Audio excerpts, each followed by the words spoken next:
Good afternoon and welcome to America's Day at the Races. As always, we are proudly brought to you by America's Best Racing. For the love of the race, check out americasbestracing.net today. Live racing this Sunday afternoon from the Big A Aqueduct here in South Ozone Park, Queens, as well as out at Hot Springs. And we have some interesting high-level allowance races to bring you as our features today.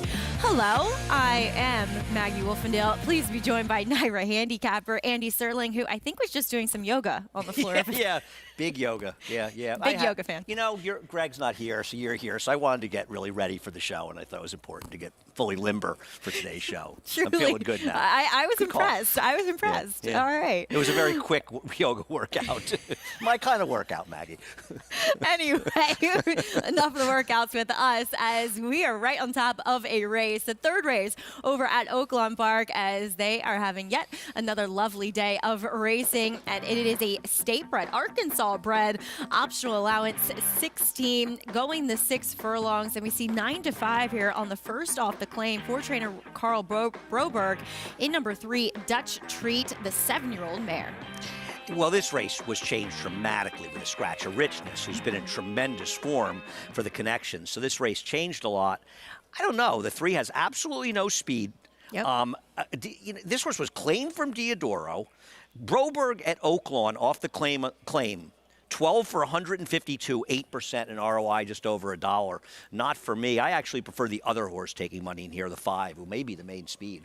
Yeah, exactly. Now, she was part of a pace duel, well, 2 wide last time. Now, the other horse that she dueled with did end up second. She did stop badly that last 8th of mile, but there are the go-back races with her. It's can she refine some of that third off the bench? I totally agree. And that was my feeling, that she's supposed to be faster than the 6 and 7. She has those go-back races, and I'm kind of hoping her third star off a layoff, getting a little bit of class relief. Maybe she could be the right one in here. But there are some questions. You're not wrong. And she arguably faced better last time in open company. Yes, the same condition, but, you know, not restricted to Arkansas breds. That's what I was thinking. I was thinking Yeah. it's just kind of an easier field, and without richness in here. And the other thing is when you've got 2 horses that are similar prices and they have similar credentials, and one of them looks to be the speed, and the other one is very pace dependent, I'm almost always going to lean to the horse who has speed. Right, and furthermore, 2 back, she beat Dutch Treat along with several others in here. Did you think that Eurome was at all interesting first off the claim? I do, and this is a trainer who has sort of, I know he's 1 for 38 the meet, but his overall numbers off the claim, he's a 17% trainer with a 206 ROI, and some people 17% wouldn't be good, but for a trainer who's won last year 11%, those are good numbers, and I do think this horse is a little bit interesting, Maggie, especially at a better price. I thought too, she kind of moved a bit early. Dutch Treat, she was the one making the last winning move, and Eurome was right behind those early pace setters and kind of went up, cleared off, and just didn't have enough left in the tank, leaving many of those horses involved in the early pace far behind her. And you're picking up a rider in Daniel Cabrera who had 4 wins on yesterday's card and not looking to knock the 5-pound apprentice, but I agree. He probably, and it's easy to say it after the race, sure, probably just moved too soon on this horse, and now you're getting a rider who's a very solid journeyman rider who's having a terrific meet. Anybody else interesting here as they are making their way? Did you think that Spurwink Lane, though, the 7 in here, could apply some pressure, though, to the current favorite, Princess Lilybug? I think either or both of the 6 and 7 could apply pressure. I thought with Santana, he might look to be a little more aggressive with this filly, or mare, I should say, because a horse like this, I don't think you want her to be brave. Now, doesn't mean she's going to easily outrun the others, but I thought that's what Santana would try to do. It's funny with her. She's an all-or-nothing type, too. She either wins or she doesn't show up at all. And those are the kind of horses you don't want to put into dogfights. We'll see. Does she get into a dogfight today? Your favorite, Princess Lilybug, making her 3rd start off the bench for Melton Wilson. She does have Ricardo Santana once again in the irons, as we, as always, have Vic Stauffer in the booth. He has your call of race 3 from Oaklawn Park.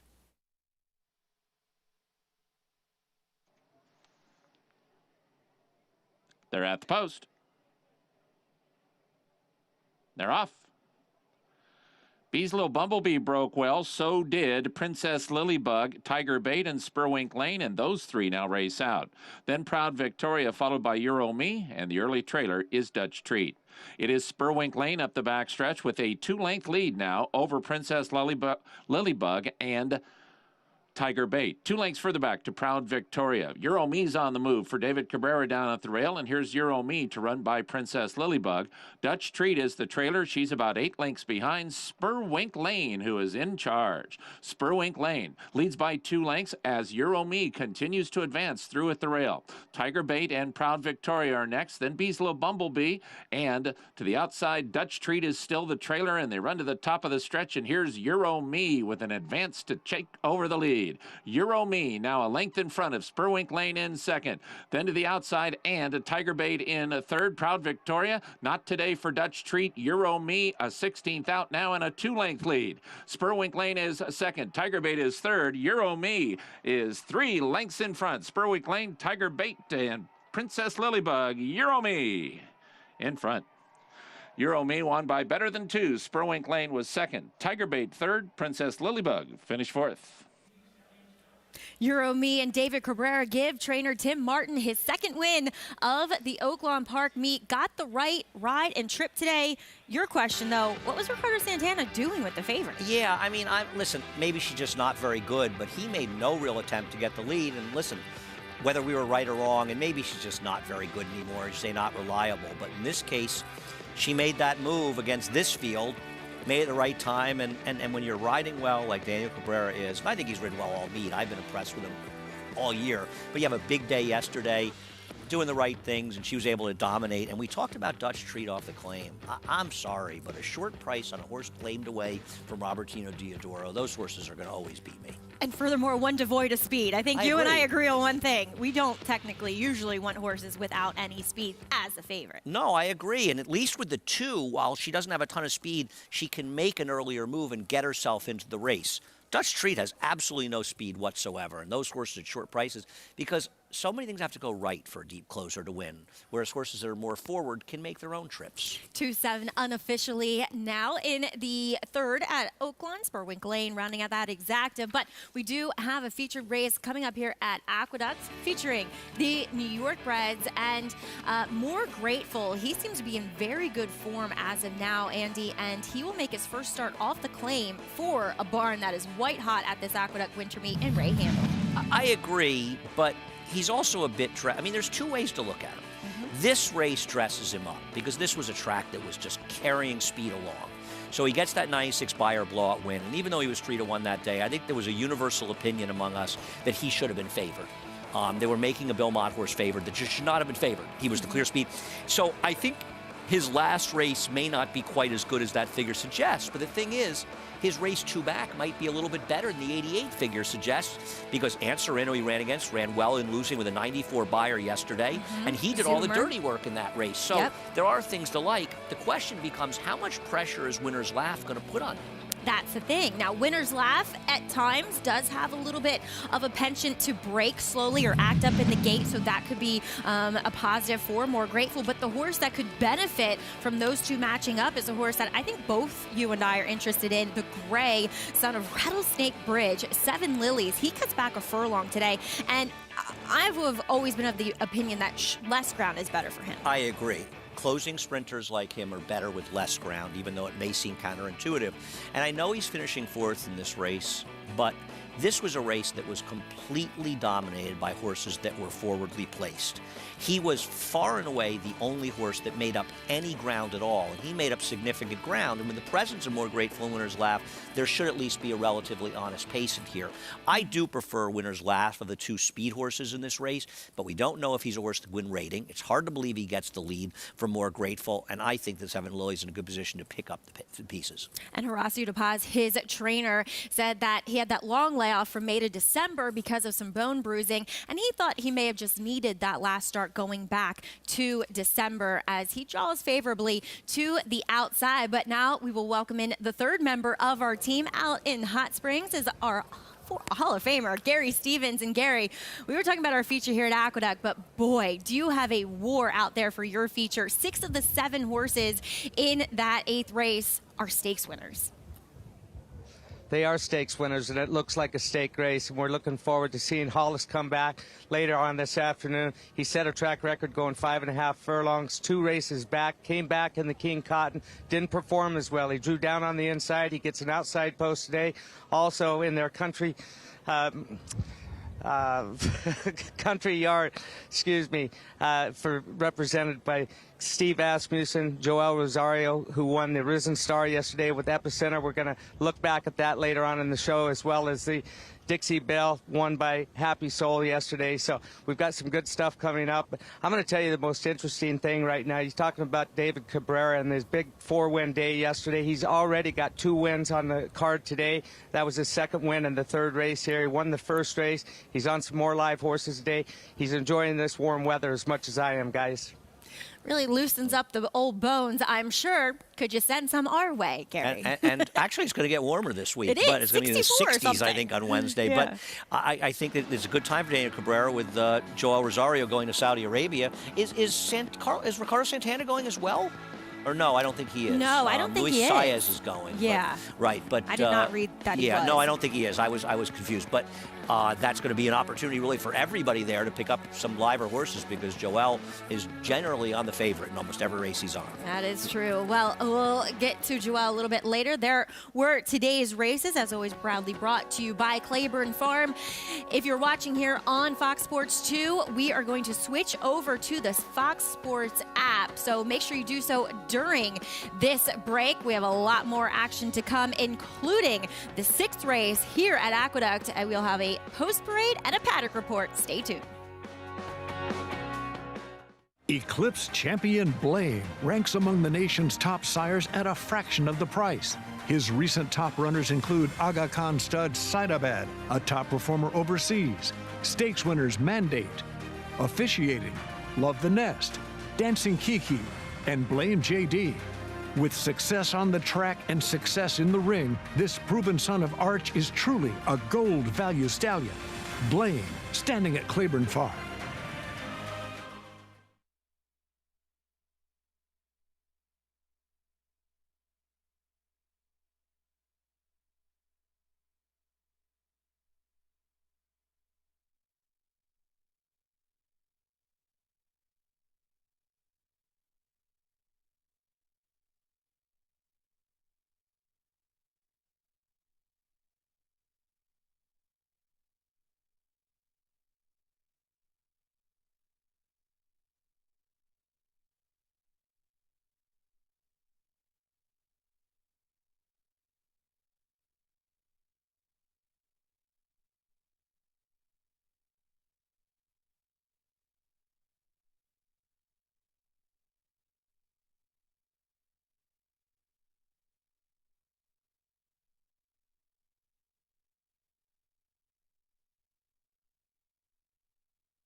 My favorite race is Cigar Mile 2020 True Timber.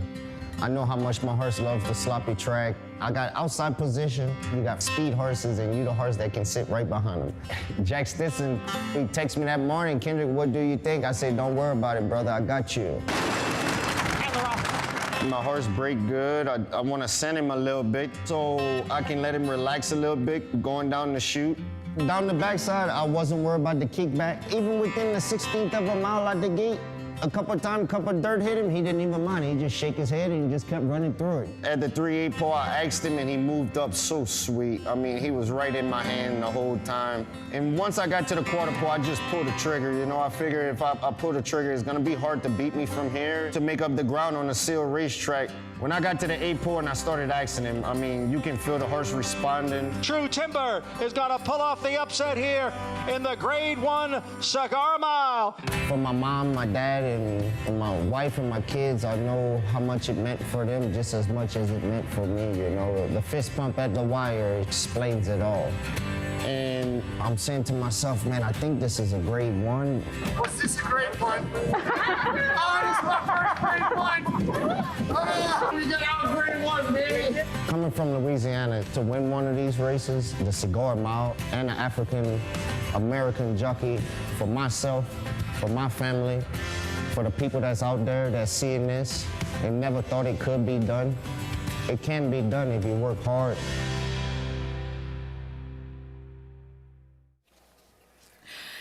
You cannot help but be a fan and a friend of Kendrick Carmouche when you watch something like that and how much it means to him.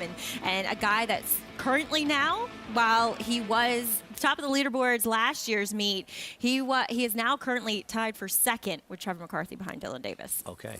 Well, it'll be interesting to see with those three going forward. And I'm just glad he's riding again because he was making a move to steal any and all of our jobs this summer in Saratoga. I mean, the guy was on the set, frankly, a little bit too much. And I'm just glad he's riding because we can't ride. You could ride. I don't think you can ride competitively in races. Nope. But, you know, taking our jobs, really don't have to be very good to take our jobs. So I'm glad he's riding and we're safe for a little while. Yeah, he did overcome that long injury from Belmont Day and started riding again at the Belmont Fall Meet. But a guy who is no stranger to that kind of lifestyle, as Kendrick will be aboard number 5, Bustin' Timberlake. We welcome in our very own former champion jockey, Richard Migliore, standing by in the paddock.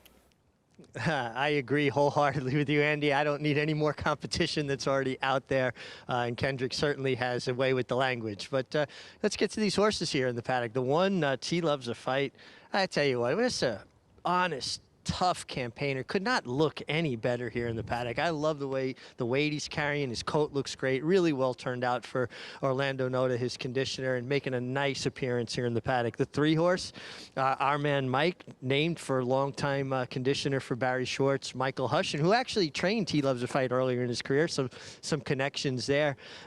Horse made a deep close last time, going 6, gets another 1/8 of a mile to negotiate today, and looks terrific. Horatio De Paz, another conditioner, does a terrific job. The horse that makes the most sense and logically is the fastest horse on paper is the 5, Bustin' Timberlake, but he is coming off a rather extensive layoff, and I've always been under the belief that horses that have speed horses are tougher to have fit enough off the layoff. When you have a horse that makes one run, they don't have to be quite as fit. It's a little more forgiving. But a horse like Bustin' Timberlake, who runs pretty much the entire race, it could be a little bit more difficult for him. Maybe he's just the best horse. But I think he also will look a little tighter with the race. He is carrying a bit of weight and, you know, nice-looking, solid son of Bustin' Stones. But I always felt like it was tough for speed types to win off the layoff, or tougher, I should say. And the horse that absolutely wins the appearance pick here in the paddock is the 6, Durkin's Call from conditioner Linda Rice. And this horse's coat could not be any more resplendent. Looks fantastic. He's going to have to find some of his better races, his recent form, maybe not holding up as well. But from a physical perspective, boy, he looks like he's sitting on a good one. All right, he'll be looking for some pace to develop. There is Kendrick Carmouche, as we just saw Bustin' Timberlake switch to favoritism. Now Charlie Baker having one heck of a meet here, also winning the Grade 2 Barbara Fritchery yesterday with Glass Ceiling. He does not have the greatest numbers, though, off these kind of layoffs, Andy. He doesn't. For what it's worth, 250-plus day layoffs.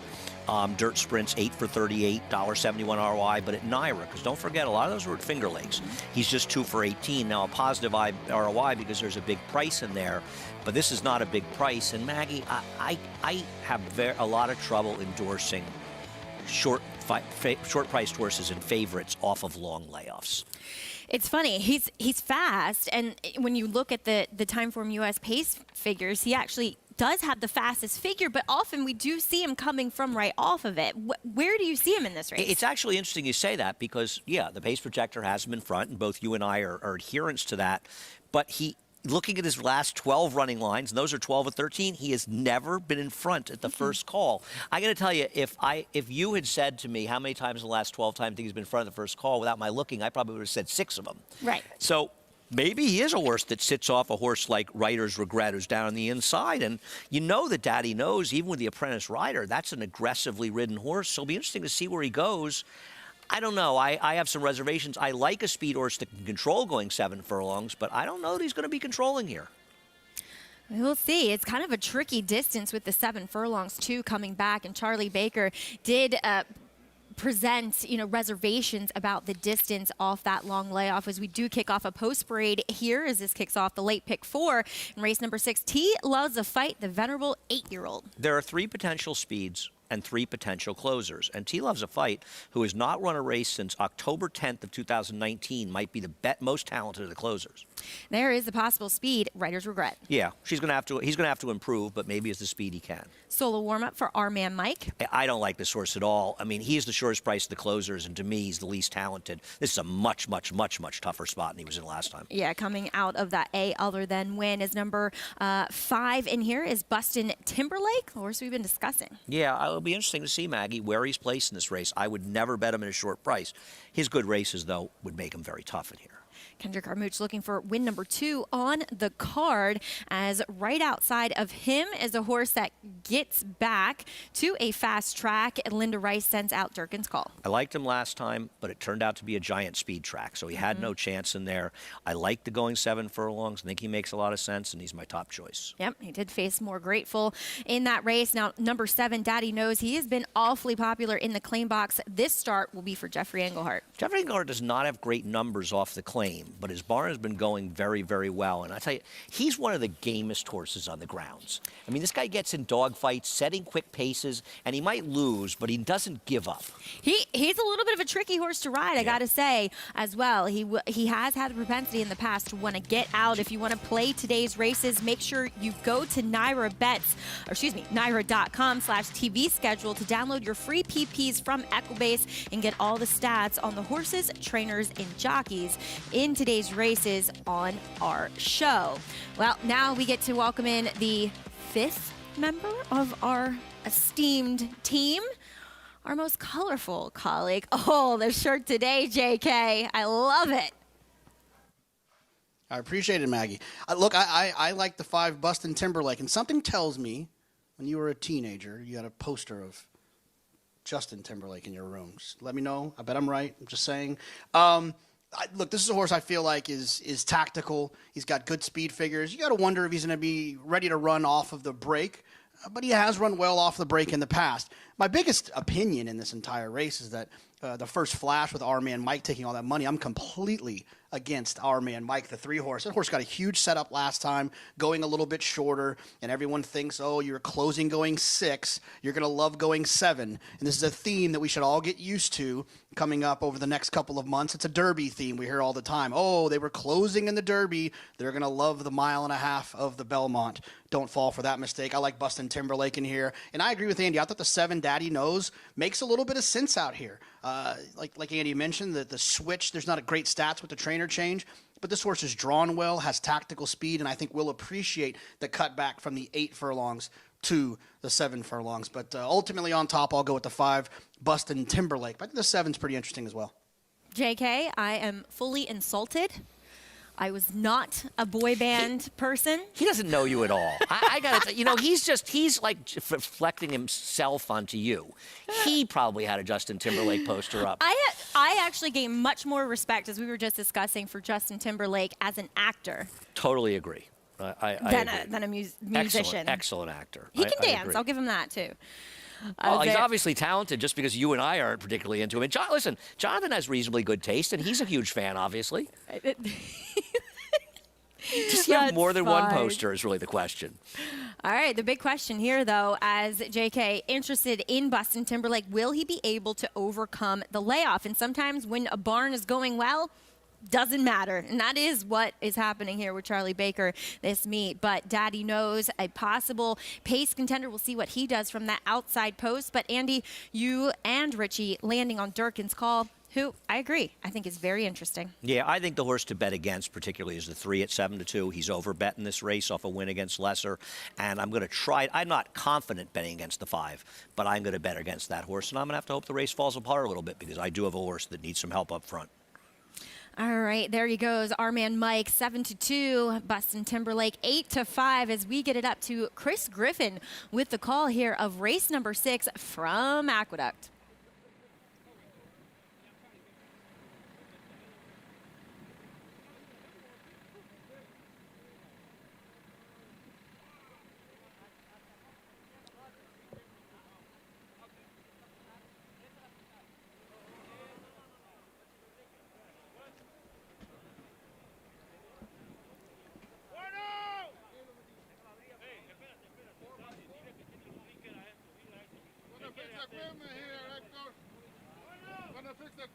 All in line.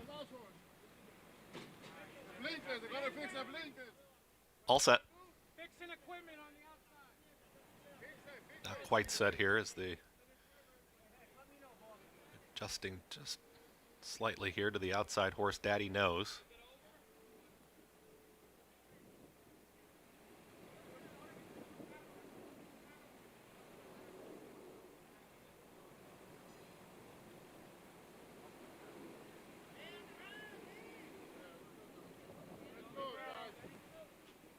Now we're set. And they're off. Very awkward start there for Durkin's Calls towards the back end of the field, and also Daddy Knows broke outward, but does have speed. Here's Bustin' Timberlake and Rider's Regret. Rider's Regret is a neck in front. Right to the outside in second will be Bustin' Timberlake, and there's Daddy Knows in the center of the racetrack in third, and they're moving quickly up front. T Loves a Fight is in the 4 spot, another 4. Back to Our Man Mike, and Durkin's Call is the trailer. Rider's Regret, Andre Worry, they're in front. They're up by 3/4 of a length. Here comes pressure from Daddy Knows. Center of the racetrack is taken second to the outside of Bustin' Timberlake in between horses. They went 22.98 for that opening quarter mile. They've got 4 furlongs left to go, and they're into the far turn now. Rider's Regret has got the lead. Bustin' Timberlake is losing ground, gets passed by Daddy Knows up on the outside. They're still 1-2. Back there in fourth is T Loves a Fight. Durkin's Call from the back of the pack with Our Man Mike. Daddy Knows is moving to the outside of Rider's Regret, who's got more to the inside. They're 2.5 clear from Bustin' Timberlake, who's back in third. T Loves a Fight starts to get closer. Our Man Mike and also Durkin's Call from the back of the field. Rider's Regret and Daddy Knows, they're approaching the 8th pole, and they are still shoulder to shoulder here as they are well into the stretch. Daddy Knows trying to put away Rider's Regret. Daddy Knows is up by a full length. Rider's Regret not going anywhere. Daddy Knows is striding away. Daddy Knows a length and a half in front. Daddy Knows gets the win. Rider's Regret here for second. Bustin' Timberlake and T Loves a Fight in 1 minute 24.15 seconds. Daddy Knows, not the easiest horse to ride, but Andy Hernandez, the 7-pound apprentice, picks up his first win here at Aqueduct and gave this horse everything he needed. No, you and I were talking about it a little bit off camera, and you had said to me, and you're dead right, that he's a horse that can really drift. You could see he broke out at the start. I don't know if we can get the head on, but you could see it even on the pan, and he was drifting, but got the job done here. And Rider's Regret ran very well. He really did well. He almost won the race at 20-1, and the pace was honest. They put a lot of distance on the others, but nobody made up any ground at any point during the race. It was just an insurmountable lead that the 2 pace horses were able to put between them and the rest of the field, as we did see the favorite in here, Bustin' Timberlake, fading back to third. 7-2-5-1 unofficially here in race number 6. Daddy Knows goes off at 3-1. Andy Hernandez, and fresh off the claim for trainer Jeffrey Englehart. And speaking of trainers having good meets, Jeffrey Englehart is. No, and he's been on fire lately. Won with that first-time star in the first race the other day, and I feel like he's won with something like 5 horses out of about the last 10 that he's run here. He's been on a very, very good run. All right, as we switch gears and hop on back over to Oaklawn, as we will take a look at race number 4 here. Non-2 Life going the 6 furlongs. We did see a couple of scratches in here, but currently on the outside is Out of Sight. Andy, this one a vet scratch back on January 15th when he was entered in a Non-2 Life for 30. That's Comes always back for the 50. an interesting piece of information. And, you know, I don't really, you know, it's hard to know what to make of them because the horse is running today, right? And the problem with this field basically is, first of all, lost a major player in Tuggle, but essentially this is the I don't trust him purse of one furs, right? 1 for 18, 1 for 12, 1 for 16, 1 for 14, 1 for 18, and then you've got a 1 for 4 in the bottom, but I don't trust the 8 at all, Maggie. No, he's going to have to come back off of a near-year layoff. This is the horse when last seen was being beaten by Whiskey Double. As we take a quick pause here to welcome back in those joining us on FS2. Welcome back to America's Day at the Races, as we want to welcome those joining us back on Fox Sports 2 as I'm Maggie Wolfendale alongside Andy Serling, the rest of the crew, Jonathan Kinchin, Gary Stevens out at Oaklawn, as well as Richard Migliore downstairs here in the Aqueduct paddock. As we are over at Oaklawn, Andy, we are just moments away from their 4th race, Non-2 Life for the 50, and we are traveling the 6 furlongs. We did see a couple of scratches in here, including Tuggle, as you had mentioned previously, was going to be a player in here, but all the money to the outside runner, Out of Sight. A little hard to trust, though. Yeah, I mean, I guess you want to say his last race was slop. Maybe something went wrong in the slop. Obviously, something did. We haven't seen him for a year. But, you know, we talked about it with Bustin' Timberlake. Short price on a horse off a long layoff. They're just not my kind of gambles. He runs this race. He's probably going to win this race. And unlike so many others here, he's won for very few starts. Still, I just cannot take these long layoff horses at short prices. And for what it's worth, Brad Cox, I looked up 300 to 420 days because he's been off for a year. So 60 days, 2 months around the year. He's 4 for 26, $1.53 ROI, and 1 for 8 at Oaklawn. So it's not like he's, you know, had a lot of success doing this, and he's a pretty high percentage trainer. Yeah, I had the same set. I mean, I did just a 6-month plus layoff at Oaklawn, coming back in dirt sprints, 4 for 22. I'm going to try Name Rejected. He is a horse that has run well. Now, he's listed as a new gelding with the blinkers going back on. The first time he's worn them since his debut race back in October of 2020. Yeah, and I thought he could at least be a bit forward. I mean, probably the 8 is going to go to the lead in this race, which also helps him, assuming he can still run Out of Sight, and that'll help his chances. But I thought Name Rejected could be very close to him. We'll see. Hopefully the blinker's on, give him a little bit more speed.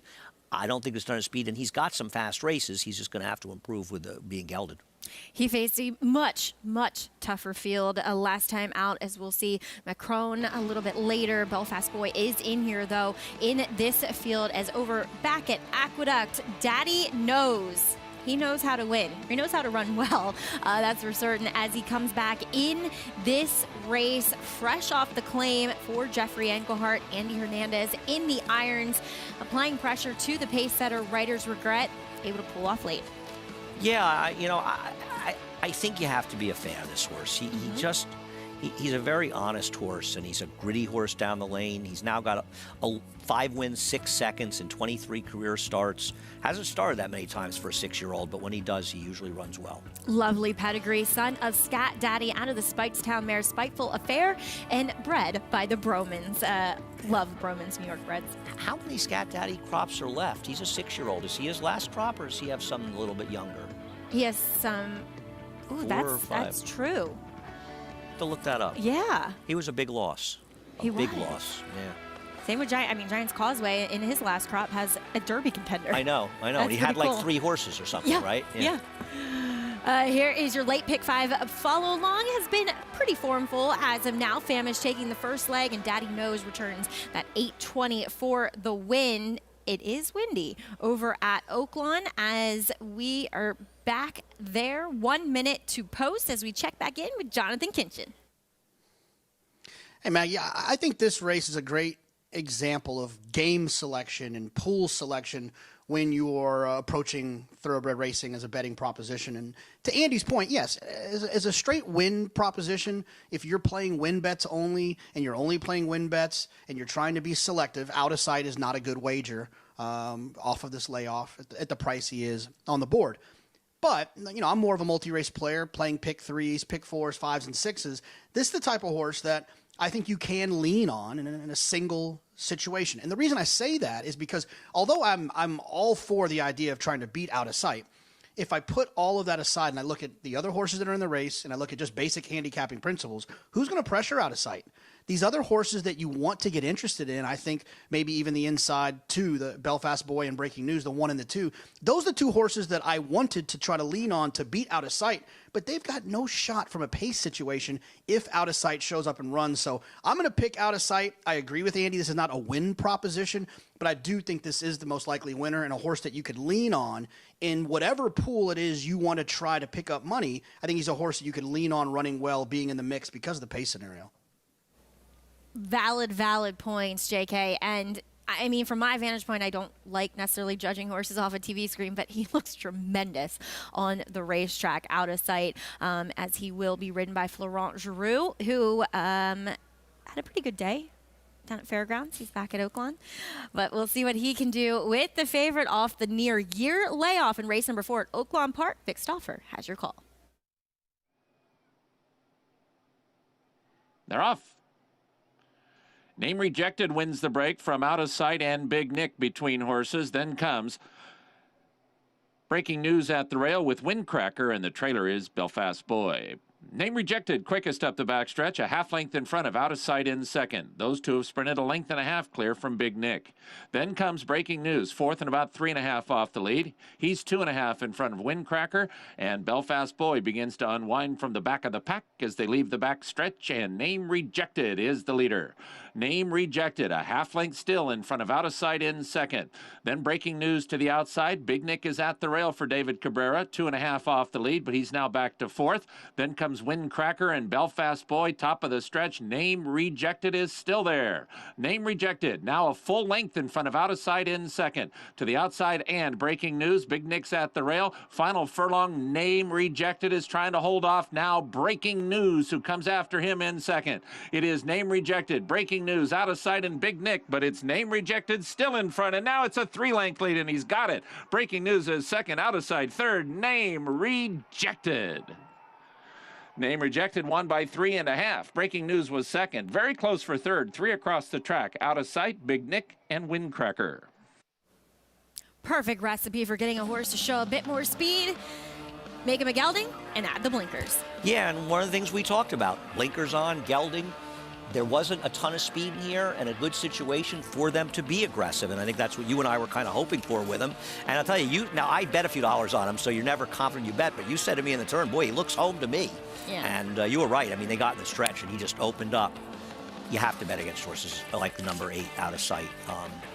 I'm sorry. That's, to me, those are the best kind of horses to bet against. Not shocked when they win, but not at short price off layoffs for me. I think he held on for third, but a clear-cut second went to the other layoff runner in number 1, Breaking News for Ron Moquette, who actually, we didn't get to discuss it, but actually does have decent numbers off the layoff. So unofficially 4-1 looks to be 8 over at Oaklawn for their 4th race. But Steve Asmussen, he was down at the fairgrounds to witness his latest Derby contender. That's Epicenter, as he tops the leaderboard as he took down the Risen Star the first. 50 points Derby prep race. We'll have more on the other side of this break.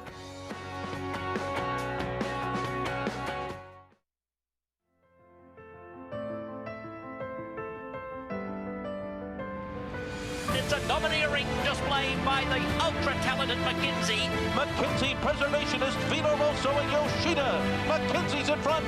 McKinsey, they've done it. McKinsey has it by 2. It's McKinsey in a dominant performance. Pure class in the Malibu.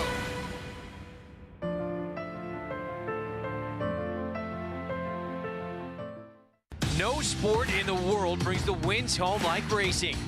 It's one-of-a-kind, high-speed, high-stakes action, and Naira Bets takes you there. Place your bets and watch the races live from anywhere.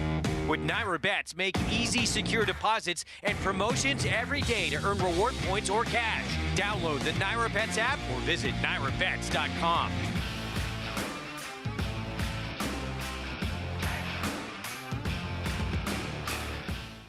Good Magic's in front.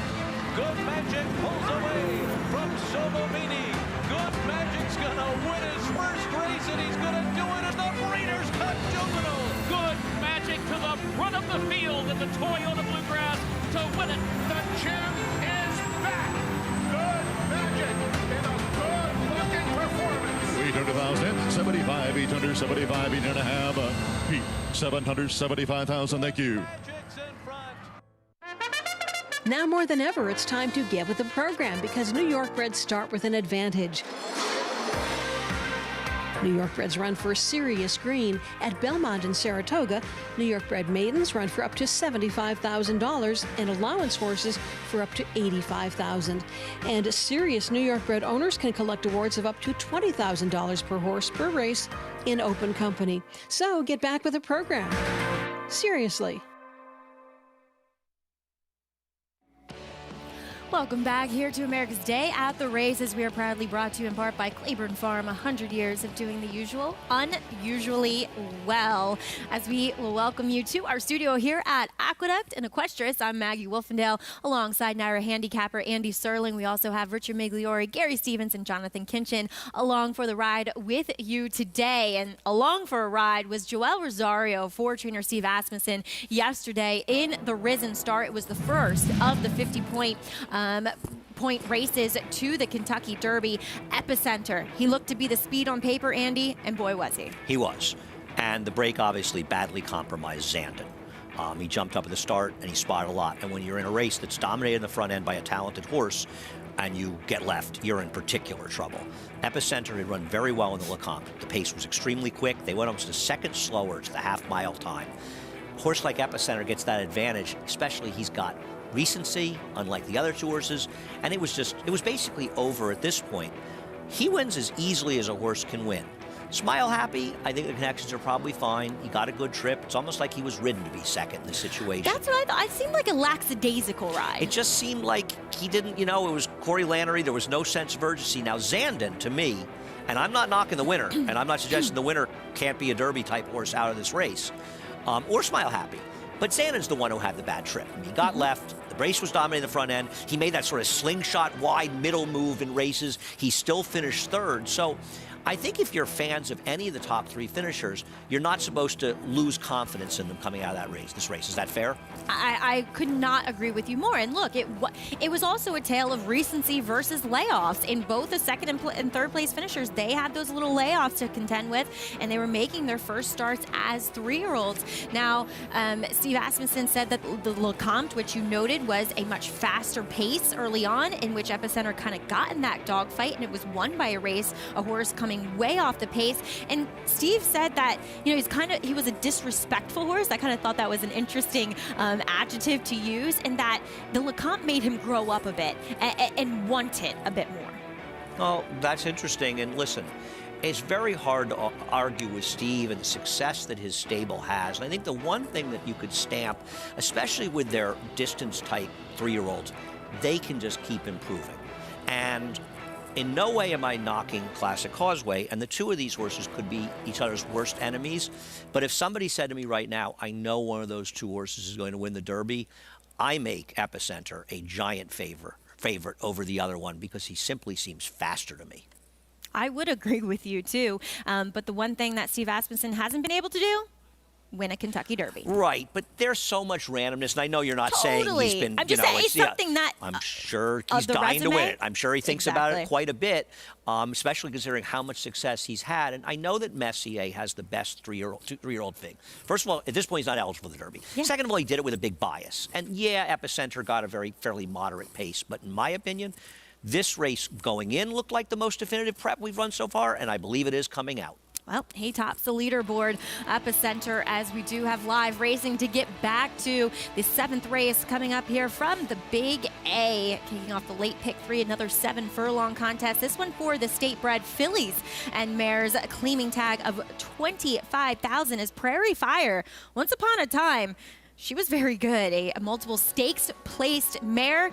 She's looking to get back to some of her better form here for trainer Linda Rice. We'll see what she does with Eric Cancel aboard, and a lot more on this race coming up on America's Day at the Races.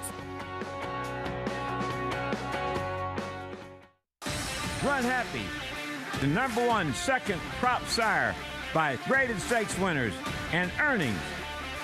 Run Happy is represented by Smile Happy, the Kentucky Derby individual future pool favorite. A leading dirt sire and now with an exciting Kentucky Derby hopeful. Call Bernie Sams now and book your mare to Eclipse champion Run Happy right now. Run Happy standing in stall 1 at Claiborne Farm.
Welcome back to our show here on America's Day at the Races. We are proudly brought to you by Hillendale at Alapa, as we are looking forward to today's 7th race here at the Big A, turning the page.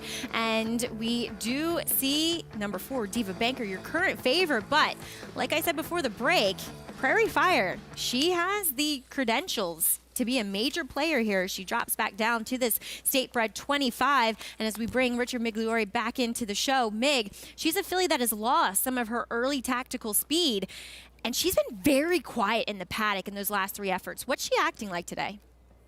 You know, Maggie, I would say she's acting very quiet again. I don't know what's in or at her character for her. You have a better handle on that stuff than I do. But from a physical perspective, she looks great. Her coat's great. She's great, dappled out, very healthy looking, carrying good weight, very strong behind the saddle. And I would say, though, she is extremely quiet. Even when they put the tack on her, sometimes horses, when they tighten up the girth a little bit, they'll have a tendency to, act up a little bit, kick out. She was just very quiet and continues to be very quiet as she walks around. So, if she had been more animated in the past, and this is how she's been the last few starts, where she, frankly, has tailed off form a little bit, but she does get some class relief, and from a physical perspective, does look good here in the paddock. The 3, Veradia, she's another one, looks very good, moving up in class off a win for Jeffrey Englehart. She has that neurological condition called string halt, and exaggerated flexion or action with the hock, and you can see she kind of oversteps on her right hind leg. we've seen very good horses deal with that affliction with no problem at all. War of Will comes to mind, a classic winner. So it's not anything that should affect her running. Just thought interesting to point out. But from a physical perspective, another one that looks great. I would say the one that gets the paddock pick, though, the check mark, is Diva Banker. Well, she couldn't look any better. And I love when a horse carries himself with that perpetually kind of bowed head as they walk. Just to me, speaks of a horse that has a lot of energy waiting to be released. And I'm really liking what I'm seeing so far in the paddock from the 4, Diva Banker. Well, I'm sure a lot of people are glad you said that, Mig. She's your current 9-5 favorite. And Andy, last time out, she was really against the racetrack. She was badly compromised and against the track. I agree. She doesn't break that sharply, and we sort of can't say it enough around here. The break is the most important part of the race by a great deal, because it sets the table for the race. And by breaking a little slowly, she's not a horse that has to be that far out of it. She's just completely out of position. And when you're running on a track where the inside and speed is dominant, and you break a little slow and you end up out in the middle of the track like she is now, she ends up with a big wide trip in this race. You wanted to be inside, you wanted to be in the front end, so everything fell apart because of the break. And I don't even think she ran that badly. I think she's a very, very dangerous horse in here for Ray Handel, especially when you look at her the major contenders. Prairie Fire, she might win. She was atrocious last time. I mean, she did not run a step. And now she drops down off that race, and Linda Bryce's barn has not been going that well. And Veradia, she might win, but you got 1080 against a very, very, very moderate field last time. And a horse like Diva Banker is just significantly better than anybody she ran against. She is the horse to beat in this race, and not that surprising as the favorite. No, exactly. People locked on to Diva Banker and even complimented with OK Honey coming back and running a 68 and a 6th place finisher. Violent Point came back and ran a 77 out of that race too. She does get back on a fast track where arguably her better performances have come anyway. Right. No, I just think she makes a great deal of sense in this race, especially when you consider others. A horse that's kind of interesting to me that's taking some money is Ancient Brown.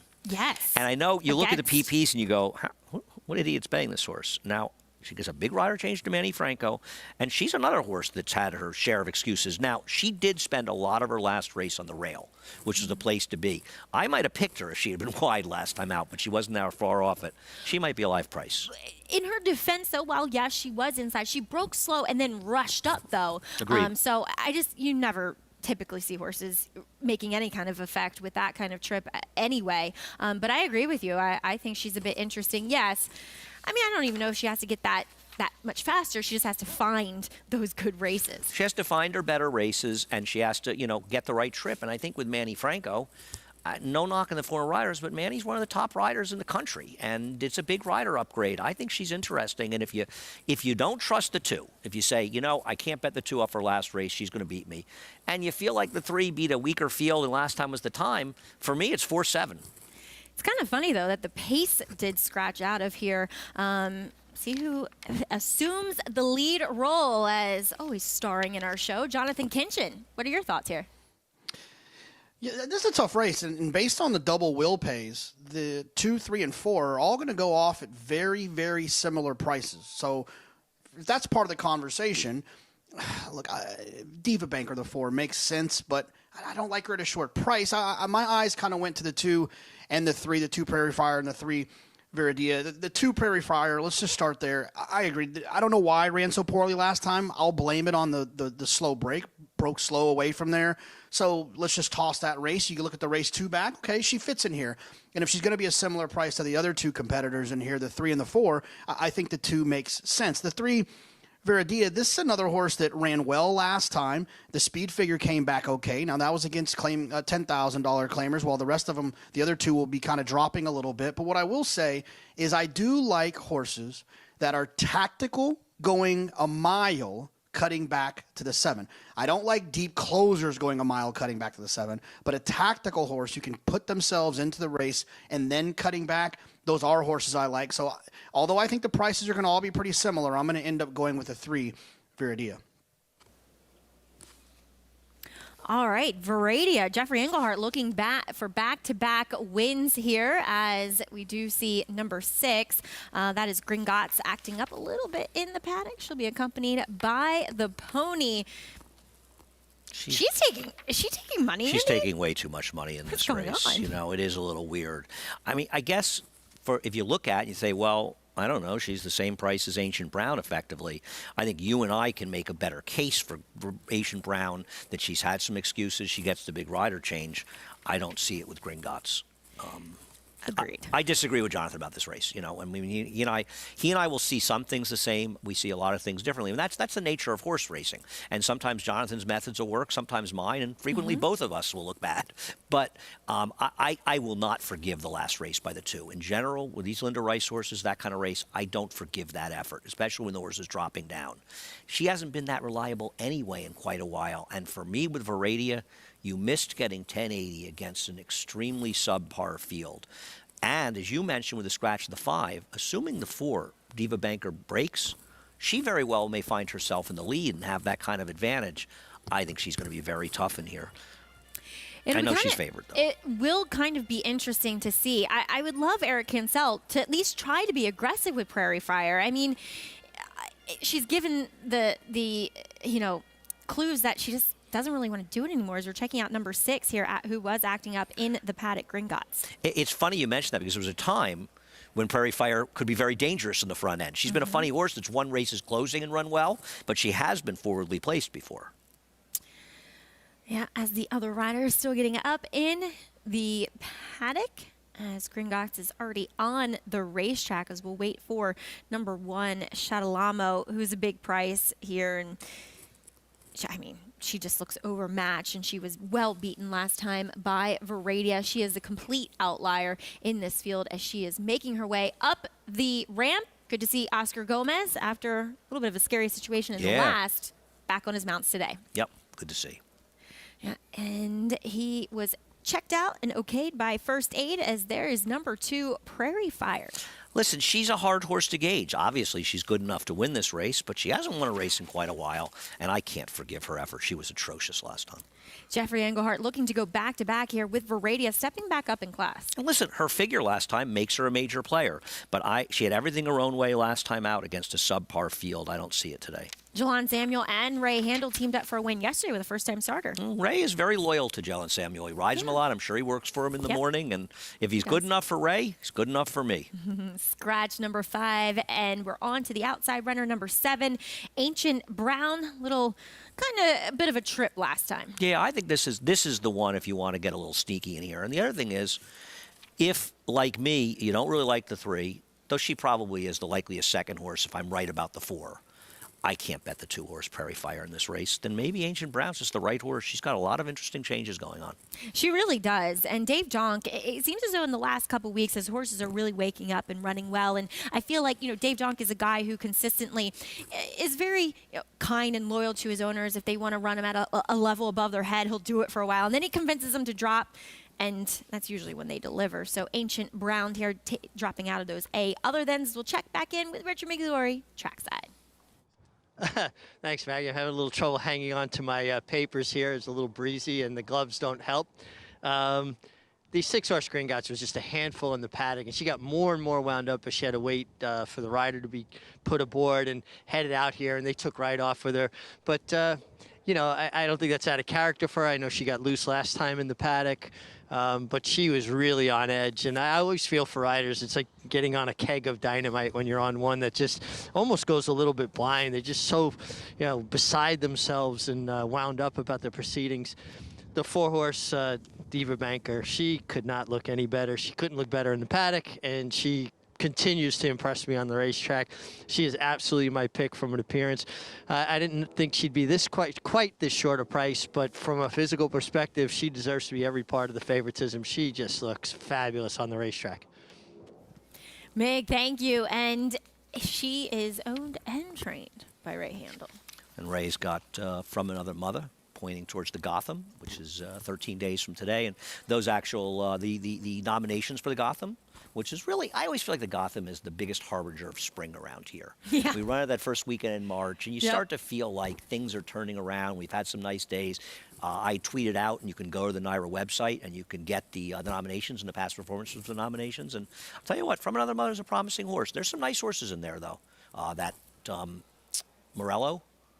Oh, won the Jimmy yeah. Wingfield. I know they're pointing for that race. I'm looking forward to him. He looked very, very good in He there. did. A lot of interesting horses in that race. I believe that High Oak Coming back. Coming back. Yeah, I got sent. You probably are not as privileged as me. You probably didn't get sent that video of him working out the other morning. No. But if Lee. if you can't fall Lee asleep, Einseidler. if you can't fall asleep one night, let me know. Text me and I'll send it to you, and it'll get you right to sleep.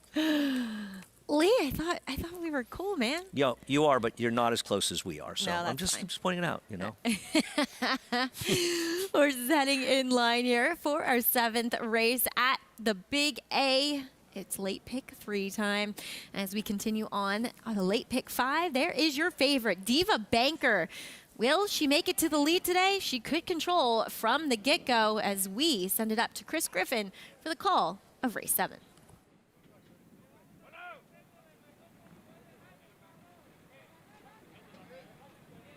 All in line.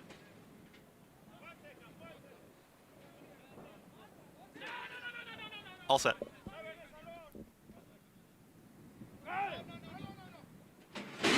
And they're off. Shadalamo's got early speed, so does Prairie Fire. It's going to be Prairie Fire, and in between horses, there's Diva Banker. Diva Banker has got the lead, is up by a neck. Prairie Fire to the inside is in second. Here's a rally up on the outside from Ancient Brown, who gets third. Shadalamo broke well, but is now back to fourth, gets passed by Gringotts, and the trailer is Veradia. They work up the backstretch, trying to back off the pace here is Diva Banker. Right up on the outside is Ancient Brown there, 1-2. Now losing ground is Prairie Fire. Nowhere to go as Gringotts is tugging at the rider. Here comes Gringotts, is taken third. Shuffled to the tail end of the field as Shadalamo is passed by Veradia. 23.61 for the opening quarter mile. Diva Banker into the far turn is still up by a half length. Pressure up on the outside here from Ancient Brown in second. Prairie Fire is trying to re-rally to the inside of Gringotts, who's rallying up 3 wide. From the back, Veradia is now launching her rally, and at the back, it's Shadalamo. 46.68 at half-mile time. On the front end, it continues to be Diva Banker. Veradia is launching a big rally to the outside of Gringotts, who's got some momentum as well, but Diva Banker's got more. Diva Banker is up by 2. Down to the inside, Prairie Fire is fully extended. Gringotts is trying to cut into the margin. Also, Shadalamo, Purple Silks, and a wide Veradia. It is still Diva Banker for a final eighth of a mile, but they're getting closer. Prairie Fire to the inside has got some late rally, and here comes Prairie Fire, and also Gringotts up on the outside. Diva Banker is tired. Here's Prairie Fire to the inside, and Gringotts, Diva Banker. It's going to be Prairie Fire and Gringotts in a photo. Prairie Fire, Gringotts. They're in a photo. Fading there late was Diva Banker and an oncoming Shadalamo. At the quarter pole, if you had the favorite in Diva Banker, you felt pretty good. At the 16th pole, you were burying your head in your hands. We've seen a number of races like this. We saw this yesterday with a Pat Reynolds horse, the 3, Breaking Stones, who was home free and just hit the wall at the 16th pole. We saw it a little bit in New York Bred Stake last week. I don't know that this is a situation where the race is particularly fast. This horse just stopped because it's not Prairie. It's one thing with Prairie Fire winning because I don't think she ran particularly well in here. She got the job done. But Gringotts, I mean, the favorite had put Gringotts away. You could say, okay, Prairie Fire may have been closing, but the fact that they closed together, and, you know, no disrespect, but I just think the 4 stopped in this race, but Prairie Fire gets it done. The drop worked out for her, but boy, did Diva Banker just hit a wall. And I will give Eric Cancel a bit of credit, and it may have just been because there wasn't much early pace on, but at least he did fire her out of the gate and got a little bit more forward position than what we've seen from her in her past few efforts. Unofficially, 2-6-4-1 in today's 7th race. Mild upset as her second choice. Prairie Fire gets the job done and gives Linda Rice her second win on this Sunday card.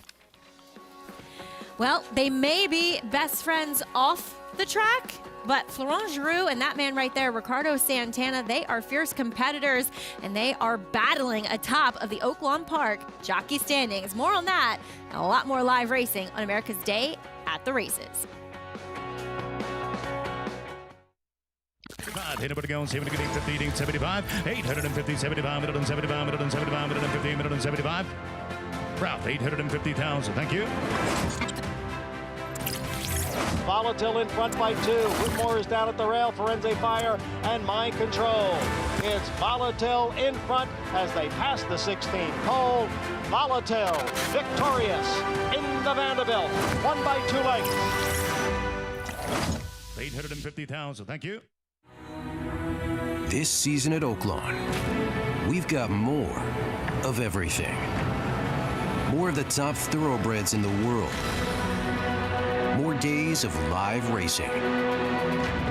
And the largest purses in our history. All at a completely reimagined Oaklawn. Come be a part of this historic season at Arkansas's only casino resort. Union Rags, proving Lane's End's tried and true stallion making formula. A formula that leads to success for our partners and our stallions. He's a leader in his sire crop by graded stakes winners and grade 1 winners. He's a commercial standout with multiple $1 million sales and a 6-figure yearling average. And with 4 full books bred at 50 and 60,000, he has even more exciting progeny in the pipeline. Union Rags, a stallion that stands above the rest. Racetrack Television Network brings you every race, from every track, on every screen, every day. With monthly packages starting as low as $5, RTN gives you great value and access to more live HD streaming and race replays than anyone. Visit RTN.tv today to sign up and watch on almost any device, including Roku and Amazon Fire. Use promo code TRYRTN for a 5-day free trial.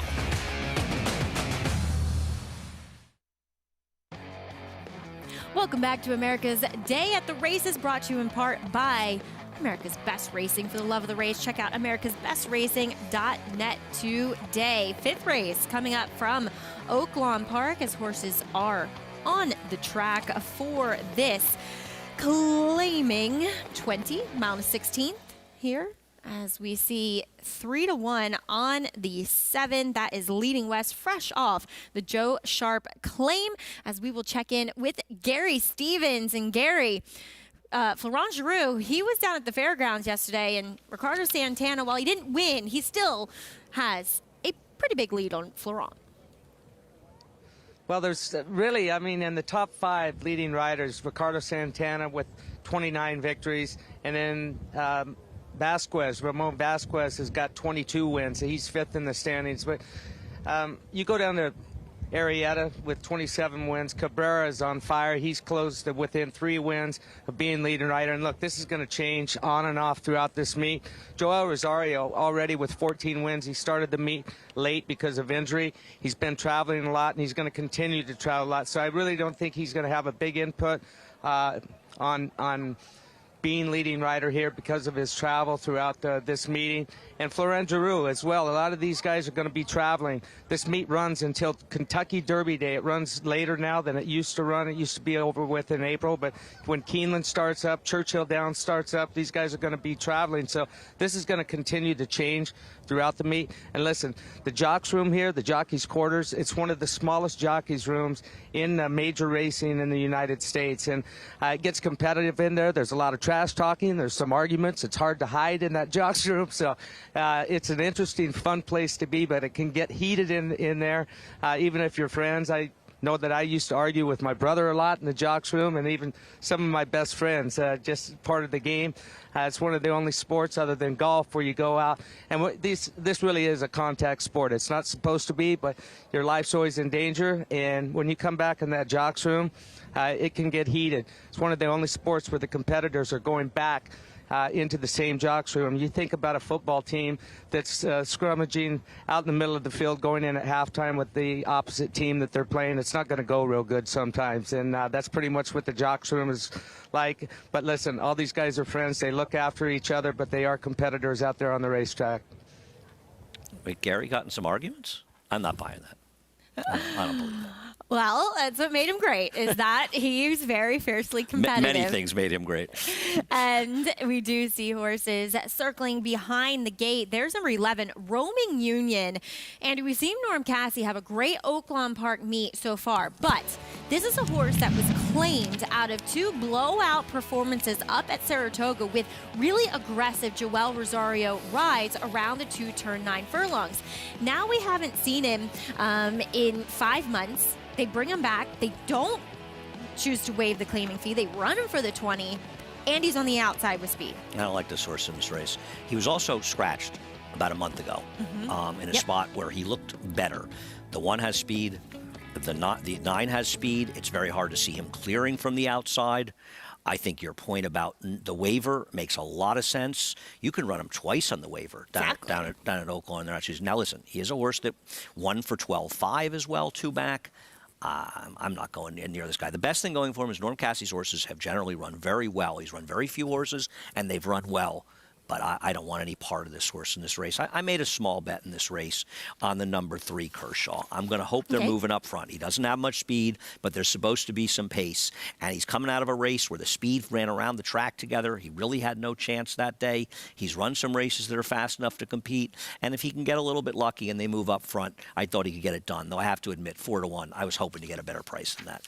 And maybe with the blinkers going on, it gives him a little bit more forward position. And 2, this trainer, Renee Amescua, is having a very good Oaklawn meet. Right. It's the ex-assistant to trainer Peter Miller, who's currently not training. So, yeah, no, I agree. It's just not a name you're familiar with, and I don't want any part of Leading West. I'll give the same speech we gave earlier today. This is a horse that was claimed away from Robertino Diodoro. Now, obviously, Joe Sharp, a good trainer, has decent numbers off the claim, but here's one. Here's a stat for you, Maggie. Horses claimed from Robertino Diodoro in routes at Oaklawn.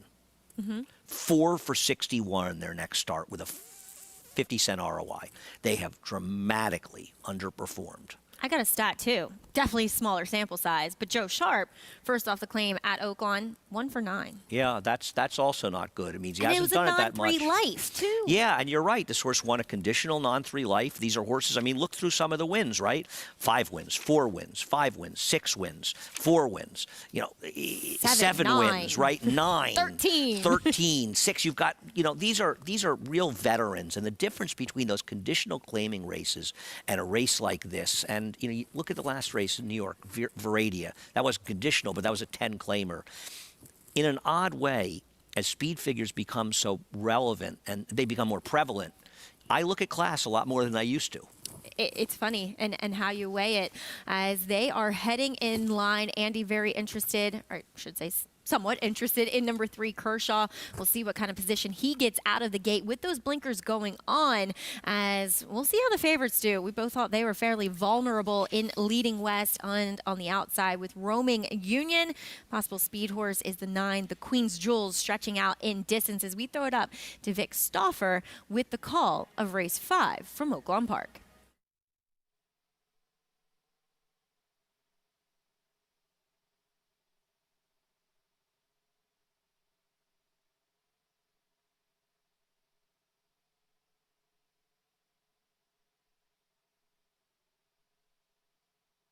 They're off. Tashkent and the Queen's Jewels, David's Gem and Bear Oak all show speed. Then comes Roaming Union, followed by Cold Truth and Kershaw. Leading West and Pinson are next. Then Long Term Relationship, followed by Hyper Focus, and the early trailer is Gagoots. The Queen's Jewels to the backstretch from Roaming Union in second. The Queen's Jewels a length and a half. Roaming Union is second, the same margin to David's Gem in third. 2.5 to Bear Oak. Kershaw's at the rail and Cold Truth to the outside. Tashkent has 6 lengths to make up. He's 3 in front of both Pinson and Leading West. Another length and a half to Long Term Relationship, then Hyper Focus, and 6 lengths last to Gagoots. It's 20 lengths first to last with the Queen's Jewels and Roaming Union 1-2. The Queen's Jewels 3/4 of a length from Roaming Union in second.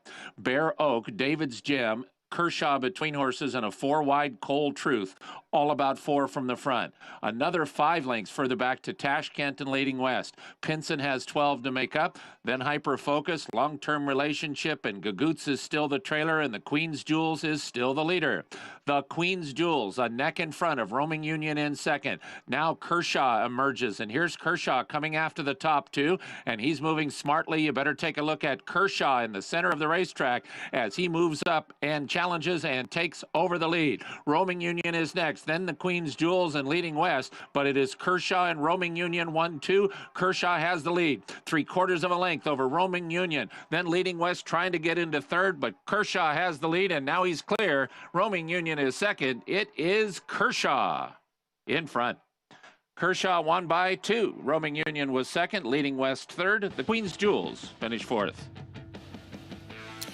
The Kershaw, blinkers on, great trip here beneath Tiago Pereira. Andy, well done. Yeah, thanks, Maggie. It was a good call by you, saying the blinkers on, get better position, because Pierre did everything right. He's been struggling a bit at the meet, to be fair. Gets this one home for him and Gary, which I'm glad for them, but he got great position on this horse. And you look at the race, the speeds basically held on fairly well in there, and I actually would say Roman Union ran extremely well in this race. Maybe Norm lost him, and I get that he's kind of a iffy horse in certain ways, doesn't show up much, but he actually ran extremely well, but Kershaw got the right trip. Yeah, and he ran well, kind of out of his game, too, a horse that I think does prefer being the sole kind of pace setter. So spread out at the end, though, looks like it is 3:11.79. Back at Aqueduct, it was a collapse of collapse from the post-time favorite in Diva Banker, as we see the two horses tracking behind her now. Up the rail comes Prairie Fire, and saw that she was claimed, too, by Charlie Baker. That'll be interesting to see what Charlie does with her. I'm going to tell you, if I'm Linda Rice, I'm very happy. Got the win, got claimed, I'm out. Linda picks up her second win on the card today, as Gringotts narrowly beaten there, finishes second. And Eric Cancel with a nice forward position ride gets the win as well. Gringotts completes a 22.70 exacta for $1. Again, it's been pretty formful. First three legs of the late pick 5, as we see Famish 460 off of the short layoff gets the win. Daddy Knows and Prairie Fire, I think, were they both second choices? Yeah, I think we're looking at, on today's card, 4 favorites and 3 second choices have won so far. It's been very formful, to say the least. As race number 8 coming up, it's our feature, as we do see More Grateful. Currently 2-1. He looks to be the lone speed. How much company does he get up front? We'll see, but he's going first off the claim for Ray Handel. He's been in good form as of late. More on this race, including a pattern report on the other side of this break on America's Day at the Races. Catholic Boy, one of only 3 American 3-year-old colts in history to win Grade 1s on both dirt and turf, including the Immortal Secretariat. A 6-time graded stakes winner from ages 2 to 4, he was the fastest 3-year-old of his crop over 10 furlongs. Now his progeny are bringing top dollar in the sales rate. Dual surface Grade 1 winner Catholic Boy, standing at Claiborne Farm.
We are proudly brought to you here on America's Day at the Races by Naira Bets. Bet any track, anywhere, anytime.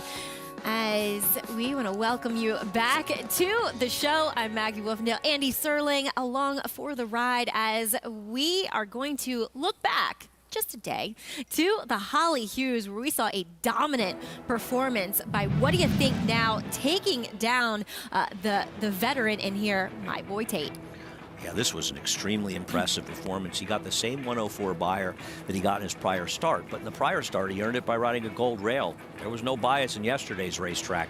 He was dominant, and you know, I really think there's an argument that My Boy Tate ran his race. Yeah, absolutely. He just couldn't get close to this guy. And yeah, he had a big pace advantage, but he won so fastly that he was the best horse. And I have to think that Rudy Rodriguez is thinking the Grade 1 Carter with this horse, the way he's running. You have to take a shot. He's a gelding, but still, that's an important race. And why not see where he belongs with some of the better sprinters in the country? And Rudy's won it before, and I just absolutely adore this horse.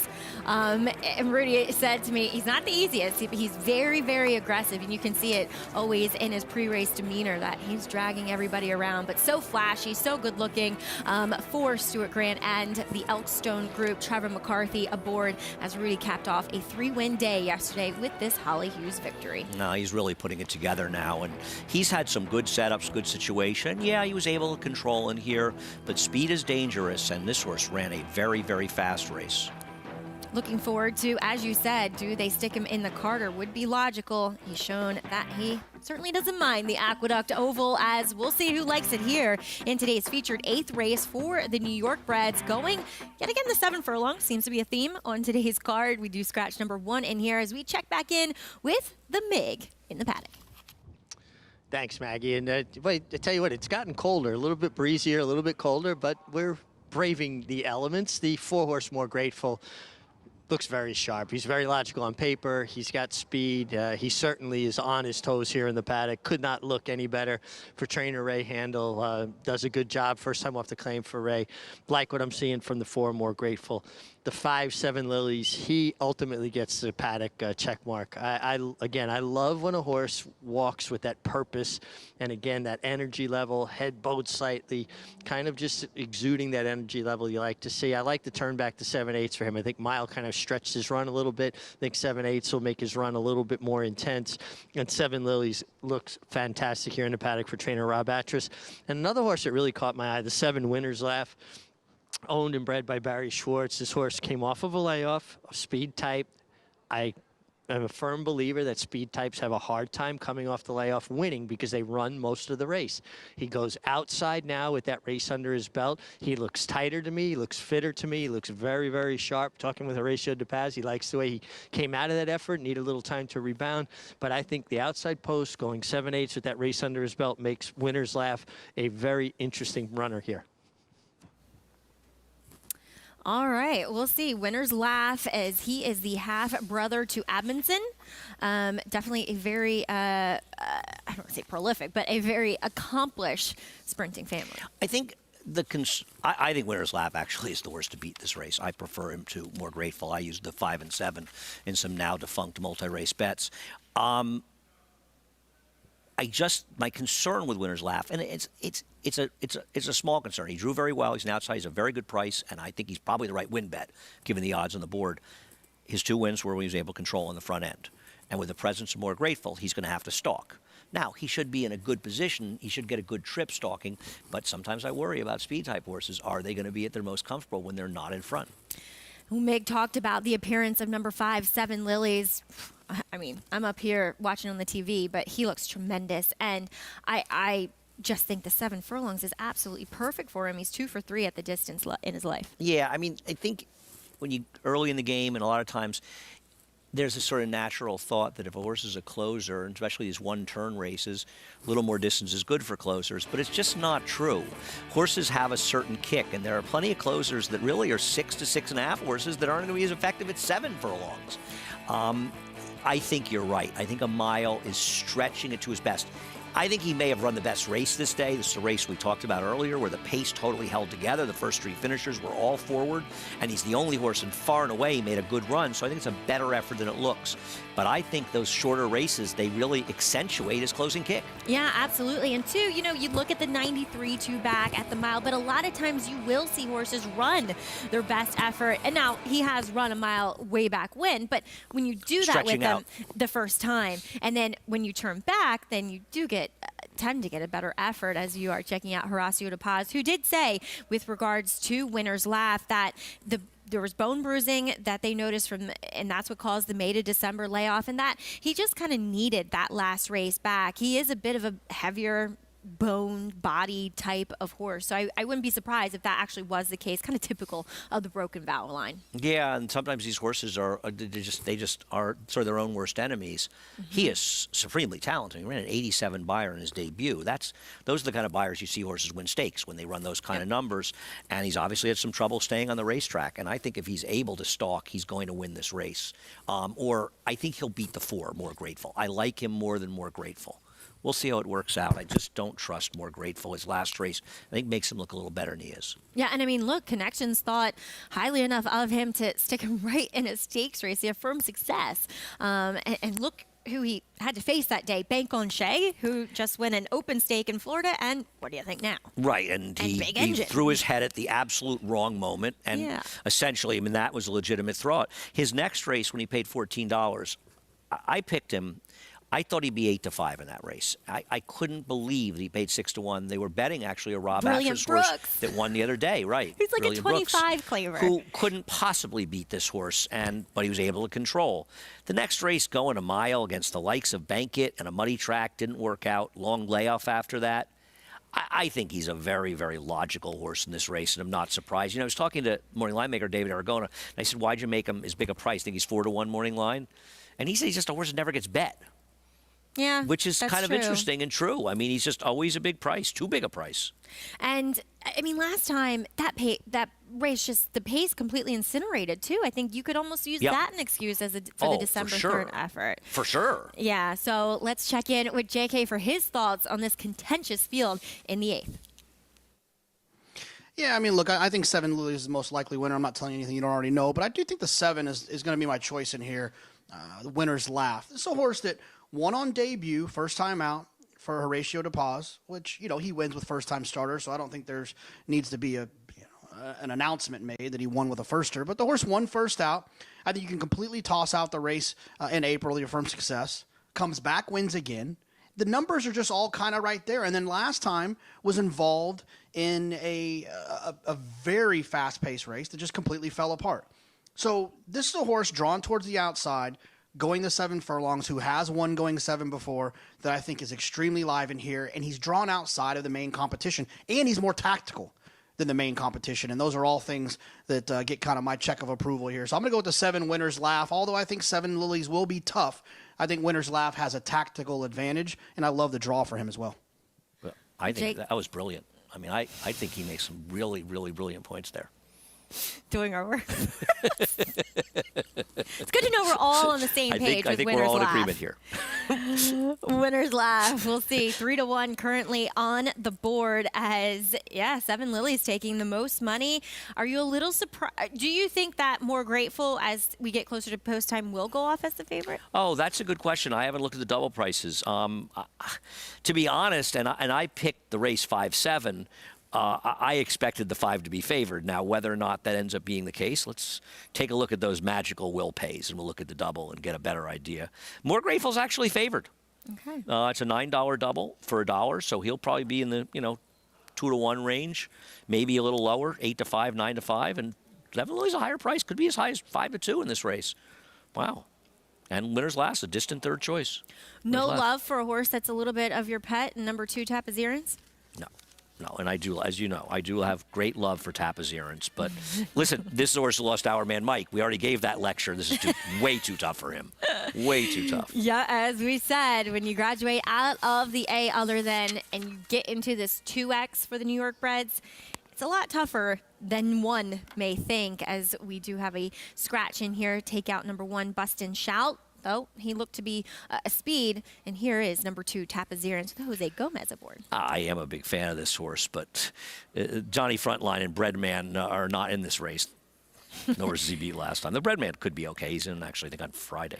A horse that, we'll see, could show a little bit speed is Whistling Birds. Yeah, I don't know if but he doesn't have the same kind of speed these others have. No. And, that last race, a little bit of an aberrant effort in a sloppy track. Nice horse, tough spot. We just saw More Grateful go by, as there is your current favorite, 9-5, 7 Lilies. 7 Lilies need some hitting. If it's not a particularly competitive face up front, he may have the same problem we saw in the race 2 back. Outlier in the field, anything possible? Anything may be possible, but in this race, it would hardly possible on paper that he's a winner. This is very true. Number 7 is Winner's Laugh. A little bit of a layoff yet again. He's a very dangerous horse. I'd love to see this horse be able to start putting some races together because I think he has the talent to be okay and take a step forward even, you know? He was bred to be nice. His dam, obviously a stakes winner too, bred by Barry Schwartz and his Stonewall Farm. But to be fair, this guy didn't make his first start until he was a 4-year-old. So obviously there has been several things to keep him away from the racetrack. But like you said, if he could finally start getting on a roll, he might prove to be something special. And what you're saying earlier, whether you think it was foolish or not, they ran this horse in a stake in his second start. So obviously they know he has a lot of talent. Frustrating horse to have horses like this. It is. Trust me, I know. Meg, what are your thoughts here as you stand by trackside? Well, we'll go stay on the same theme. The 4 horses I liked in the paddock, the 3 horses I like in the paddock, or the 3 horses I like on the racetrack. Starting with the 4, More Grateful, very, very sharp. I'm sure he's going to be in front, and he's going to take a lot of catching. Maybe the 7 Furlongs will be a little bit tough on him. The 5, 7 Lilies ultimately will be my top selection. I couldn't get past his energy level in the paddock, and that just continued on the racetrack. And all of these horses, by the way, stayed with their pony. We see so many horses warm up without the pony nowadays, and I think a trend really started a lot by Kendrick Carmouche, and something I believe in. I believe in big warm-ups for horses. He impressed the 5, 7 Lilies in the paddock, continued to impress on the racetrack, and I just think the turn back to 7/8 is going to intensify his run and help him finish the deal, like Maggie alluded to earlier. Very accomplished at the distance, 2 for 3, and I almost went with the 7 Winner's Laugh. I think this horse is going to be primed for his best effort today. He looks fantastic on the racetrack as he did in the paddock. And I'm always rooting for the Barry Schwartz horses. A lot of great memories in those black and white colors. But ultimately, I wound up with the 5. But I think it's going to be a real competitive finish. I like it. I like it, Meg. Good stuff. As always, we'll see. Now, your pick shows you went with the 5. I did go with the 5. Oh, okay. I thought you were... I did go with the 5. I don't trust the 7 rating. To be honest with you, that worries me a little bit with him. I do think that one of these 2 horses is supposed to win the race. My play is sort of against the 4. It's not. I'm not doing anything brilliant here, but I would be a little bit against him and trying to beat him. All right. More Grateful Oh, no. 9-5 currently. Second choice, we'll see. Does he prove to be the speed of the speed? He does get back on a fast track after running a 96 Beyer on the sloppy track back on January 1st, where he did ride a gold rail and a speed favoring track, to say the least. As they are moving in line, Linda Rice will send out number 2, Tapaziran, stepping up in class. She looks for her 3rd winner on the card. And that means we'll send it up to Chris Griffin. We'll see. 7 Lilies, he's standing by. You'll be able to spot him as he is nearly white. The son, the 7-year-old son of Rattlesnake Bridge. 8-5 currently, 3-2 actually, as they head into the gate. Chris, you can take it away.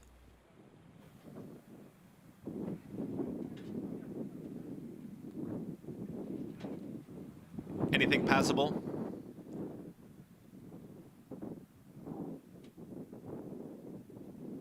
Winner's Laugh to the outside. All in line. All set.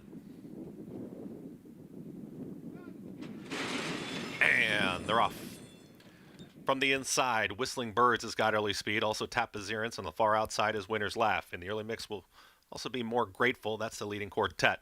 2 more. Back to Anything Possible in the early trailer is 7 Lilies. They work up the backstretch. Up by a neck, it's Whistling Birds.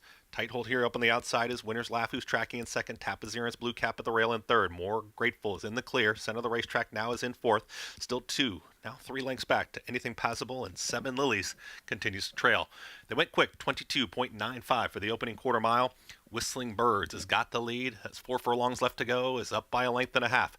Winner's Laugh is right there in second. More Grateful is now moving forward. Here comes More Grateful, is in the 3 path, but is coming after this leader quickly. Tapazirance losing some ground. 7 Lilies is launching from the back of the pack, and the trailer is now Anything Possible, 45.92 for that half-mile time. They're approaching the quarter-mile pole. To the inside, it continues to be Whistling Birds. More Grateful continues to move forward. Here's More Grateful up on the outside. Tapazirance is back into the mix, has taken third. Seven Lilies is wide, but has momentum out in the far outside. Whistling Birds is still holding off More Grateful. Seven Lilies looks to be dealt with in the late stages for a final eighth of a mile. Whistling Birds has still got the lead. More Grateful, Seven Lilies trying to cut in the margin with Tapazirance. Inside the final 16th, though, Whistling Birds just continues to keep going. It's all Whistling Birds. Eric Cancel gets another one. Seven Lilies, then came More Grateful and Tapazirance in 1 minute 24.09 seconds. Eric Cancel, aggressive from the gate. This horse didn't necessarily look to have the same speed as More Grateful, but yet we saw More Grateful sitting in fourth early, and this guy dominating up front. Eric Cancel with back-to-back wins. Yeah, I'll give Eric a lot of credit. You know, they decided to rate the number 4 More Grateful. He does have a win at 7 furlongs rating, and that must have been their thinking. Well, it didn't work for him. Seven Lilies is not able to make up that ground. That pace was not monstrously fast. It was the same pace we saw 2 races ago at 7 furlongs, but terrific ride by Eric and a big upset. We haven't had any upsets today. This is a big upset. And, you know, Winner's Left may not be able to be effective rating. He also something may have gone wrong. He ran so badly in here, Maggie. Yeah, he was not part, I mean, of the superfecta. So hopefully he's okay. But 3-5-4-2 unofficially as Seven Lilies, the way the race played out, still ran a credible race. Just pace never came back to him. No, he ran okay, but he wasn't close to winning this race. I wonder if I want to say the rails would be the last couple of races, but I can't imagine it just got really good all of a sudden. Yeah, and we did see Seven Lilies rallying late while wide, as we'll have more the official prices on the other side of this break on America's Day at the Races.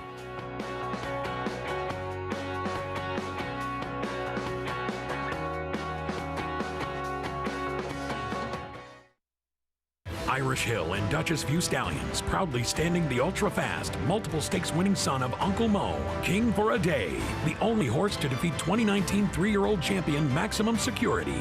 Well, King for a Day was basically a clone of Uncle Mo. I mean, good speed, the ability to carry it over distance of ground, real professional horse and a really cool horse to train. Sire maker extraordinaire Uncle Mo, represented in New York by King for a Day.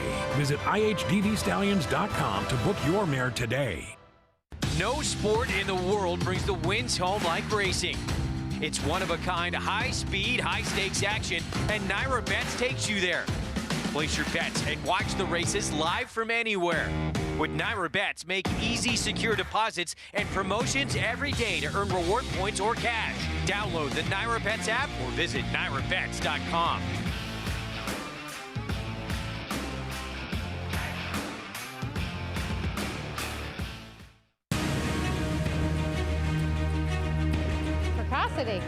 Strategic speed. Some speed at 2, but can carry it on through their later careers. Improbable, full of run. Improbable, now a Grade 1 winner. It is a complete runaway, an authoritative run. It's Improbable to win the Whitney.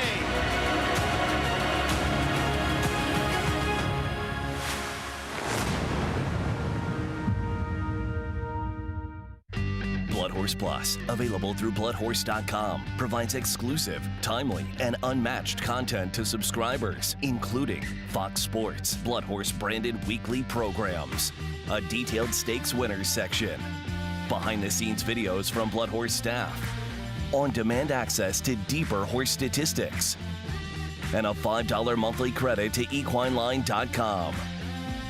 Upgrade to Blood Horse Plus today. Thanks for sticking with us here on America's Day at the Races, live racing from South Ozone Park, Queens. In fact, just one more from the Big A, as we have a lot more to come for you over in Hot Springs Oaklawn Park. They are on the track for their 6th race and making their way out of the paddock for this maiden 75, going the mile and 16th. We do see a horse shipping in here from the fairgrounds for Steve Asmussen to kick it off. Ice Blast. This horse is over bet because of the presence of Joel Rosario. Was 35-1 in his debut. and didn't run a step and is now 9-2. I know he's dropping a little, but not that much. And that race seemed kind of slow overall. Yeah, he's impossible to make based on his debut. And number 2 is Group 18. He's running some cheaper races, but he hasn't run that badly. His last race makes him a competitor. As number 3 is Jim and Jim. Yeah, this one, even the best race, the race 2 back in a maiden 40, just doesn't look good enough. No. A third-time starter and dropping down in class is number 4, Blue Northern. 1 good race, 1 bad race. Yeah, Arrieta needs to be aggressive and send this horse. If he does, I think he can win. Number 5 is Alogon. Which is, I like Danny Pites in a drop down. This horse is in tough. Interesting. First off the claim is number 6, Amity Road, and he stretches out. He seems a little bit sneaky here, but he's still a horse that was claimed from Brad Cox. But he's a decent price if you like him. Stepping up in class is number 8, Cherokee Legacy. Yeah, he's making a move up that makes him very hard to like. Yeah.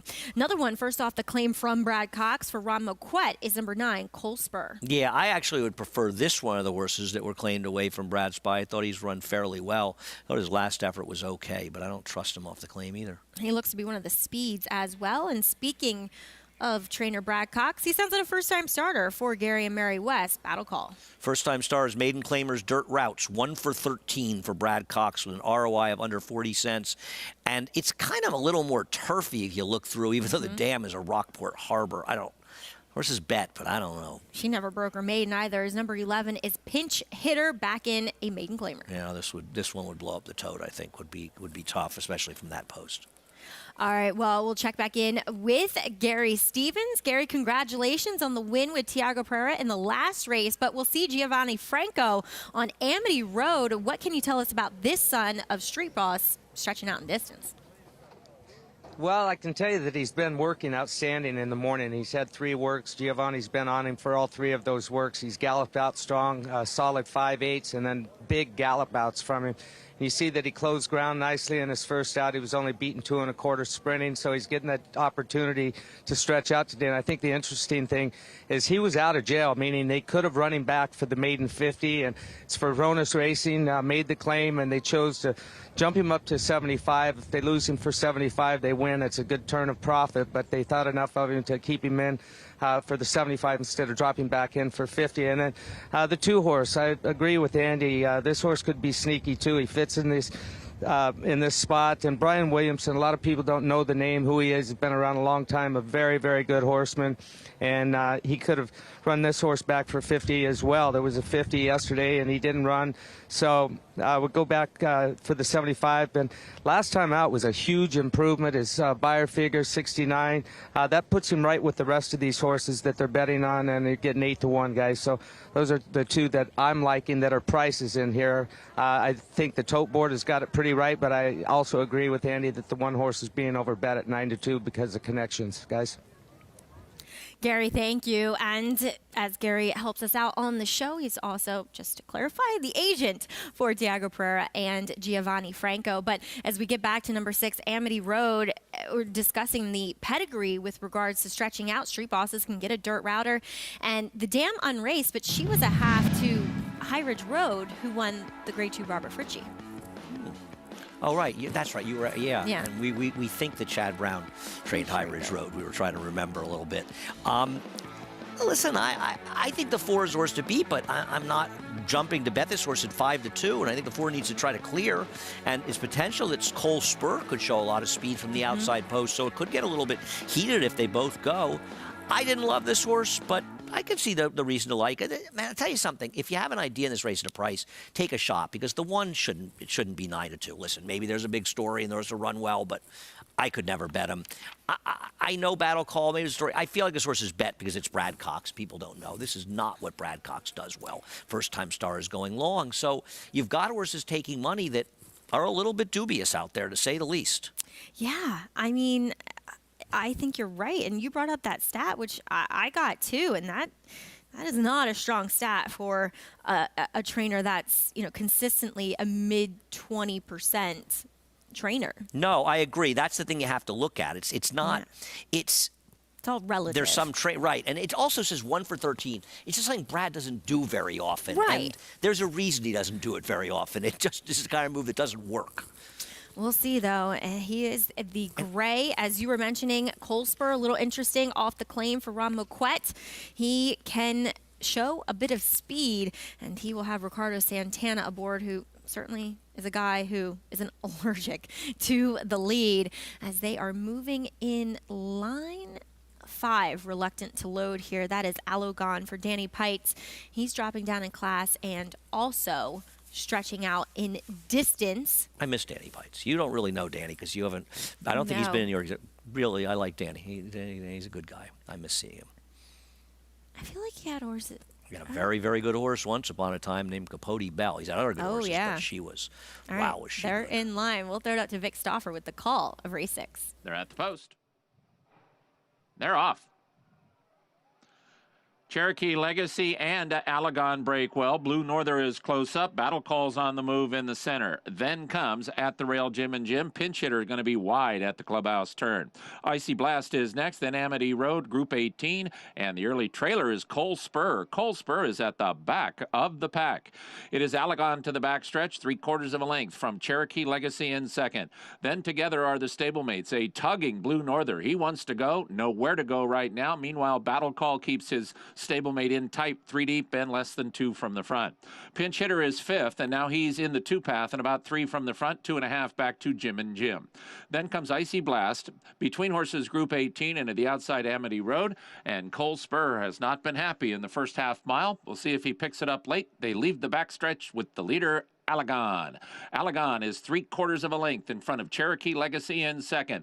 Blue Norther still needs racing room. He's tucked down at the rail. Battle Call is 3 deep in third, and Battle Call's now making a move for the front. 3.5 lengths further back to Pinch hitter. Then comes Group 18 and Amity Road, and Cherokee Legacy and Battle Call are 1-2. Alogon is back to third. Blue Norther is in the clear now if he's good enough. Top of the stretch, Battle Call puts a neck, now a full length in front. It looks like his stablemate, Blue Norther, is the one danger to him. Brad Cox off the top of the turn, and here's Blue Norther outside of Battle Call. And Blue Norther runs right by and takes the lead. He's now 2 in front. Battle Call running a good one in his debut, but he is second best now with Cherokee Legacy in Group 18. It is Blue Norther running up the score. Battle Call second.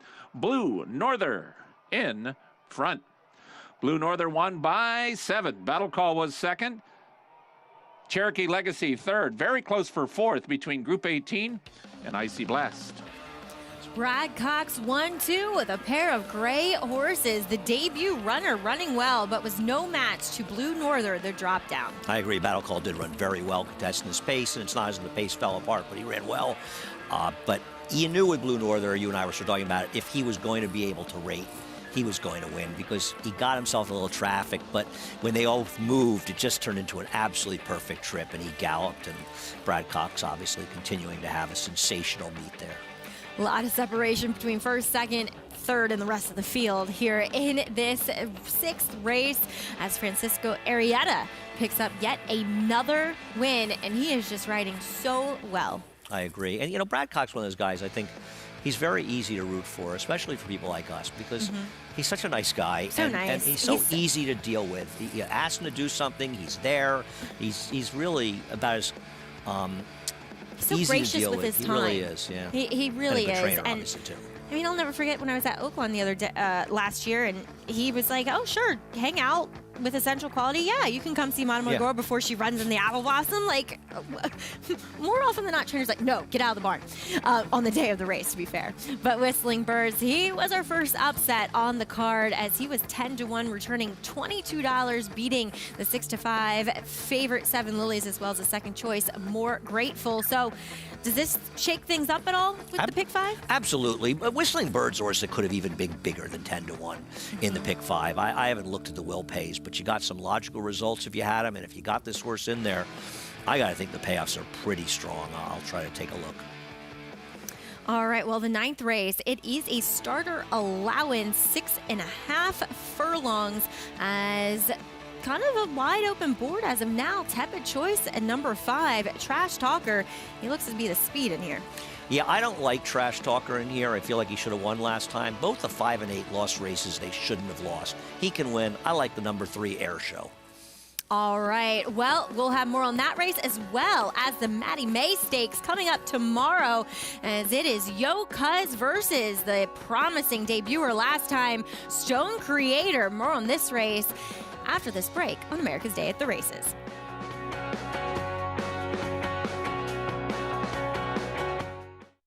Good Magic's in front. Good Magic pulls away from Solomini. Good Magic's gonna win his first race, and he's gonna do it in the Breeders' Cup Juvenile. Good Magic to the front of the field in the Toyota Bluegrass to win it. The champ is back. Good Magic in a good-looking performance. 800,000, 75, 875, 8.5. Pete, 775,000. Thank you. Magic's in front.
Don't get shut out. The Belmont Stakes, well, it's sooner around the corner than you think. June 9th through 11th is our Belmont Stakes Racing Festival.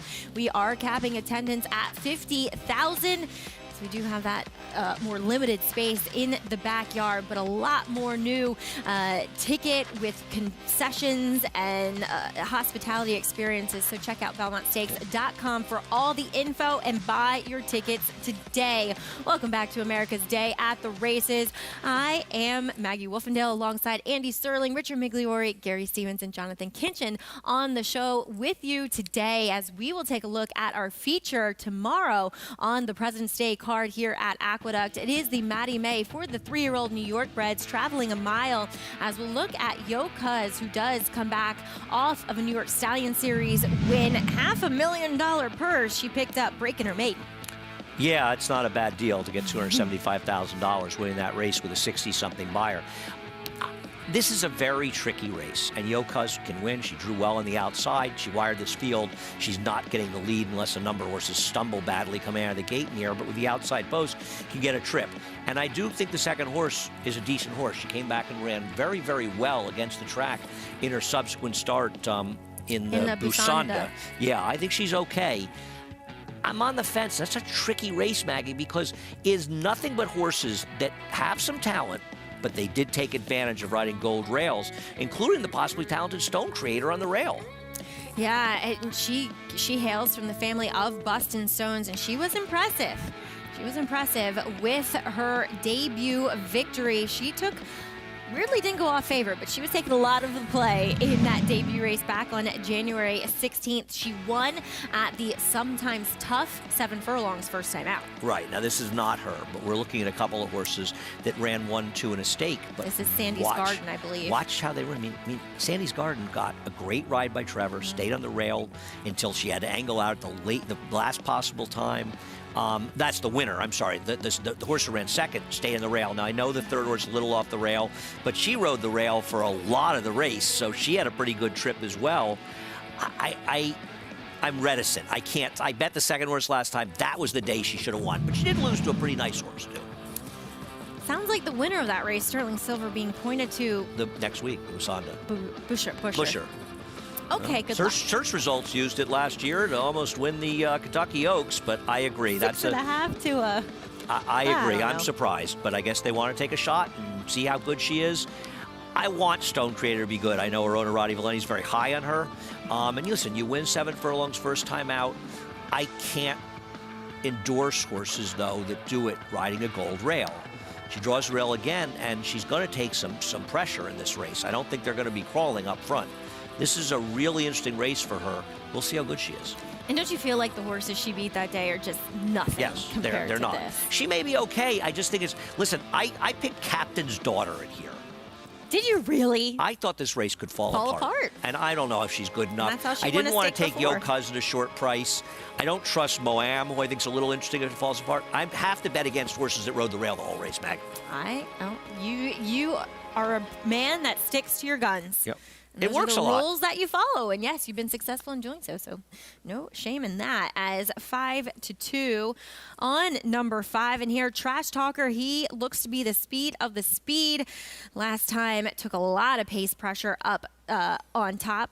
Same thing 2 back as well for Rob Atras as we check in with the MIG standing by in the paddock. Yeah, thanks, Maggie. We'll start with the 3-horse Air Show. I just really like the way he's turned out. He looks terrific here in the paddock. He's a horse that, to me, makes a lot of sense. Feels like he was kind of finding his form and rounding back into his form after, I'll say, a summer of miscontent, if you will. I think he's making a real nice impression here. The 4, Rudy Rod, could not look any better from a physical perspective. This horse is a standout physically. He's been having trouble getting away from the gate lately. His recent breaks haven't been very good. He's been putting himself at a disadvantage right off the start. But from what I see in the paddock, I really like how well he's turned out. And then the 6-horse Subsidize. I mean, this is Son of Into Mischief. He looks fantastic. Now, I talk about horses in foundation a lot. Obviously, this horse came from a very good barn in Chad Brown. He's in another good barn with Mike Baker. And it's that foundation that makes these horses, look as good as they do, and obviously a pedigree to back it up. But man, he looks really solid here, and you could see the Into Mischief influence, just that big solid frame on him. I think Subsidized is making a really nice impression here in the paddock. All right, Meg, second start for Mike Maker, Subsidize. For me, Andy, I honestly think he's a better turf horse, but that's I don't just think me. he's very good, and he's definitely a better turf horse. Listen, I mean, he was owned by a friend of mine. He's currently owned by a friend of mine. The other one is probably happy to have lost him, and I'm not sure why they wanted this horse. I just think he's slow. Yeah. He's 6-1 in here on paper. Isn't he supposed to be a much bigger price? Is it the Maker angle? Off Chad Brown? I'm a little bit perplexed. Yeah, I'm not a He's fan. always made a good impression physically. I've just always thought he looks more like a turf horse, but we'll see. Yeah, I think his better races are in the turf. He's got one decent dirt race. The other thing is, Mac, this is not an easy field. The 5 and 8, I'm going to try to beat them, but they're both talented speed-type horses. If Rudy Rod decides to break today and show up, he can win. I'm going to use him at a price. And I like Air Show in this race, and we'll get to him. Well, here's Trash Talker. Now, he took a lot of pressure, and for some reason, Jose Ortiz, who isn't that aggressive normally, decided to just wing away on King James and pressure Trash Talker the whole way, which set it up quite nicely for American Gentleman here. And then 2 back, it was another quick pace that just fell apart. Yeah, that's fair. I mean, that's fair what you said. It was a pretty quick first quarter, and it's not like American Gentleman is some kind of bum that ran him down. I feel like with Rob Atras, when it happens, they're just kind of supposed to win. I picked him second. I'm not. I picked the race 3-5-4. I'm not wildly against him in here. Air Show, when he won, and I know you're familiar with him because your husband Tom had him, when he won 2 back, he was one of the only horses that weekend that was able to make an outside close to win a race. Speed and the inside was dominant for 4 days, and he both closed and he did it outside. That was a good effort. And Straight Skinny we beat is no killer. He came back here to win, albeit against some weaker. And last time out, well, he had no chance. It was a big gold rail, and he was out in the 3, 4, and 5 path the whole race. What chance did he have that day? I think he makes a ton of sense. Oh, no, I do too.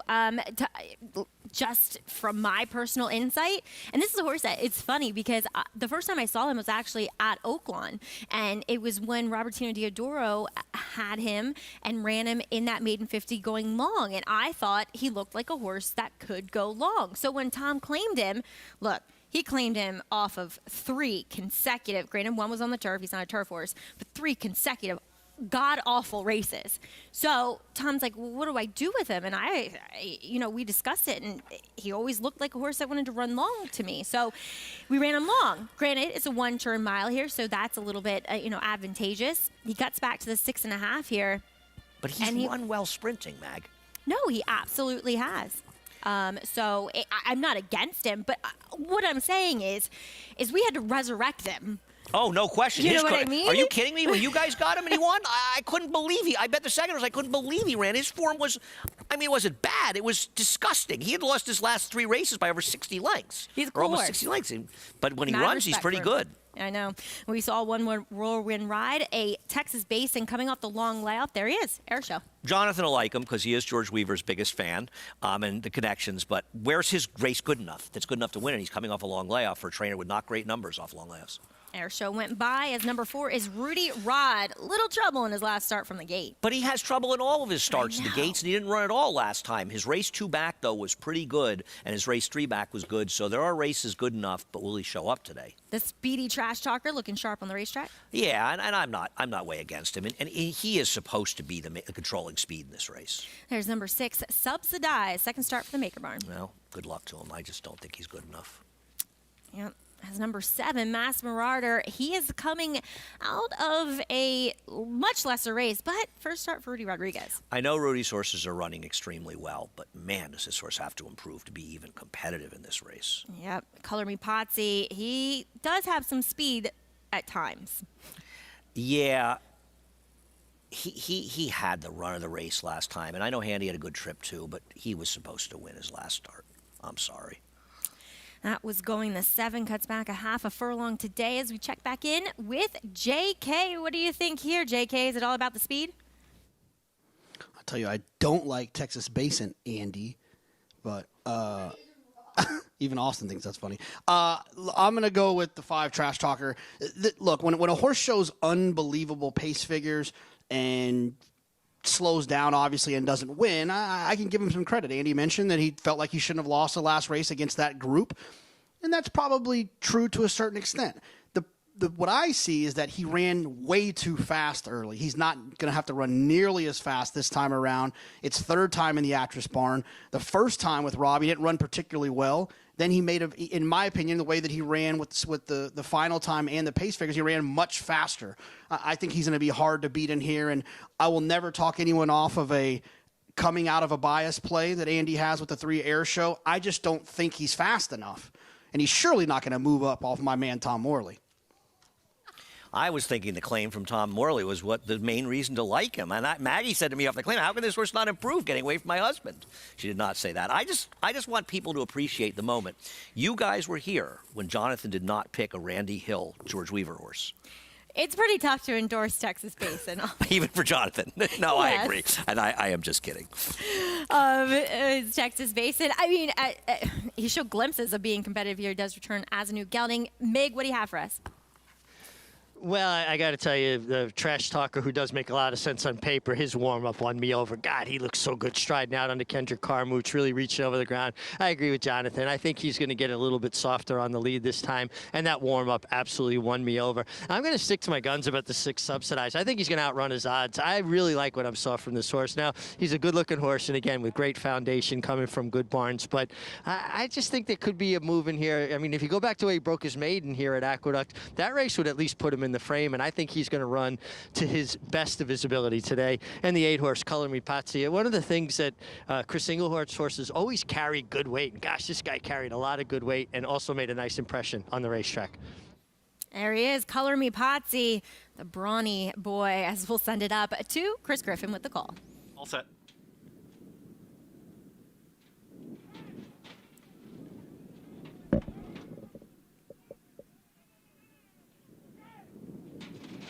Color Me Potsy right out the front of the gate there. was acting up in the gate, broke through the gate.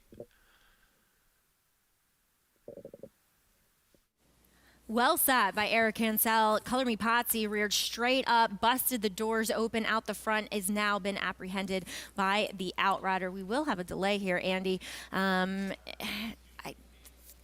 Obviously the vets will check him out to make sure he's suit fitted to run. Unlikely anything major happened. If you play a horse, you never want to see that happen. We have seen our share of horses that have broken the gate and run very, very well. So it's not necessarily mean your horse has no chance, but it's never a great thing. It was that weird summer at Saratoga where they did that. They kept winning. I know. It's unbelievable. Mig, what's going on here? Well, it's just, it kind of horse simmers over. That nervous energy gets expelled. To me, it's a little bit like the air coming out of the balloon. The gate's held together by magnets. They cut the electricity off the magnets, let go, and they're not so strong that a horse can't break them open. So it looks like he's cleared to run, and he's reloading now. Griffin with your call. And they're off. Speed from in between horses is Trash Talker right out to the front. The far outside, Purple Silks, that's Color Me Potsy, and at the rail is One Whirlwind Ride. In that early mix comes Subsidized, that's the leading four. Dropping back a touch is Mass Marauder, who's towards the back of the field here, with an oncoming Rudy Rod. Second to last, Air Show, and the trailer is Texas Basin. Trash Talker's got the lead. It's Trash Talker and neck in front. Up on the outside in the three path is Subsidized. There's no room for One Whirlwind Ride. We'll have to take back with 4 furlongs left to go. Wide rally from Color Me Potsy. They're still the leading four. Under a drive comes Mass Marauder from 5th. Rudy Rod is in the 6th spot. Another 5 back to Air Show and Texas Basin. 22.85 for the opening quarter mile. Trash Talker's got the lead, and Trash Talker does it nicely so far as 2 in front. Subsidizes there in second. Color Me Potsy is stalling up on the outside. One Whirlwind Ride has room, is trying to sneak on through at the rail. It's Trash Talker at the top of the stretch. Trash Talker went 45.71 for a half-mile time and is widening this margin. Trash Talker approaches the 8th pole, is 3 in front. Subsidized, One Whirlwind Ride, also Mass Marauder, Color Me Potsy. But they got to pick it up here to catch Trash Talker. Inside the final 16th, it is all Trash Talker, Kendrick Carmouche. They will win this one easily in the 9th and final. Trash Talker, then Subsidized, Mass Marauder, and Air Show in 1 minute 17.68 seconds. Kendrick Carmouche able to dole out those fractions that led to a daylight victory by Trash Talker. Yeah, I mean, no surprise. It was a heavy favorite. Certainly a logical horse in here. Richie, good call with Subsidizer. Did run well to be second. And see, when I do that, they never run well. No, I'm kidding. And I will say, for what it's worth, we did say 3 horses in a row that basically stayed to the rail that won. And I know we saw some logical, but a little illogical. The way Air Show wasn't running Camp the Rail. I wonder if this track changed a little bit as the day went on. I'm not sure, but it's worth taking notice of. Well, it's funny because it's colder too, and sometimes when it gets colder, it gets more biasy-ish. Yeah, you're absolutely right. I think if you look at the days, the days it's been warmer, we have not had those biases in general. So I think that is a very, very valid point. All right, Trash Talker, a very logical winner of today's nightcap here at Aqueduct. Even money over Subsidized. Mick called it 10-1.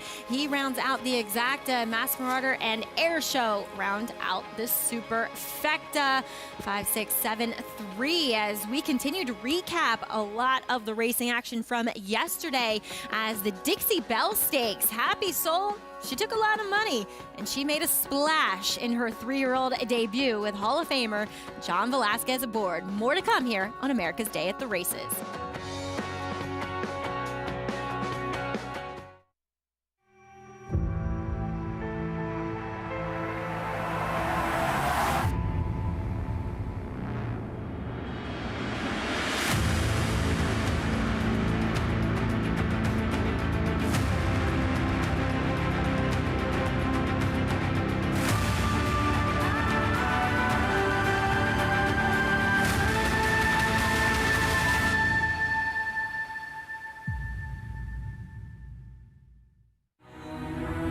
This season at Oaklawn, we've got more of everything.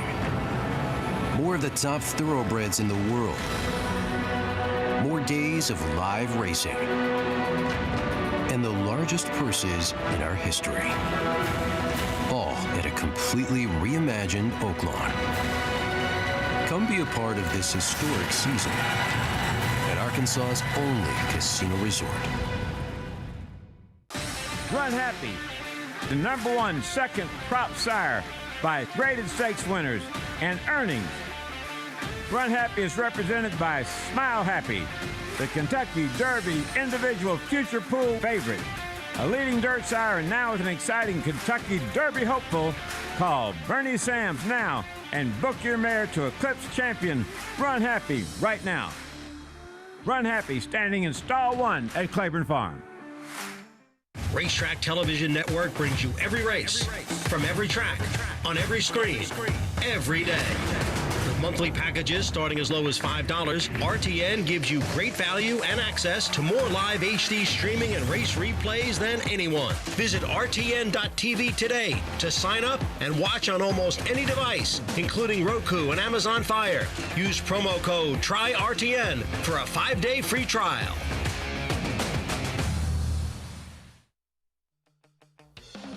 Welcome back to America's Day at the Races, brought to you in part by Naira Bets. Bet any track, anywhere, anytime with your Naira Bets account. And hopefully you did so when you're playing the Late Pick 5 today, as it rounds out a pretty formful day with #5 Trash Talker taking the nightcap, as we see the late the pick 4, 50 Cent pick 4, paying decently as well.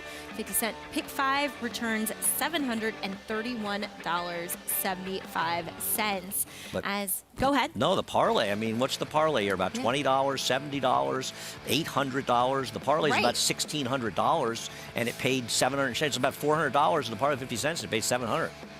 You're just way better at math than I am, so I'm glad I have you here. You're good for something. You're very little. You're way better at many other things that I'm not good at. Kidding. I can't. It all evens out. It all works out. Well, I will be joined momentarily by Richard McGlure as he runs upstairs, but it's an absolute pleasure. Yeah, it's been great. Had a lot of fun. Yeah. Who is that? I don't even remember who the regular host of the show is. Ooh, D. I abandoned us.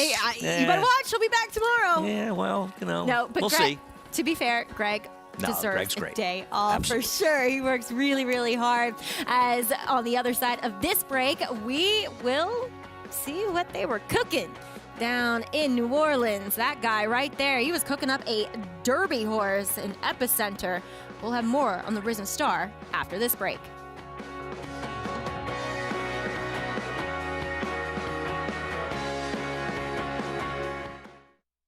Undefeated Grade 1 winner Mastery was a multiple graded stakes winner at 2, including this victory in the Los Alamitos Cash Call Futurity. Now his progeny are bringing top dollar in the sales ring, and his first runners are hitting the track.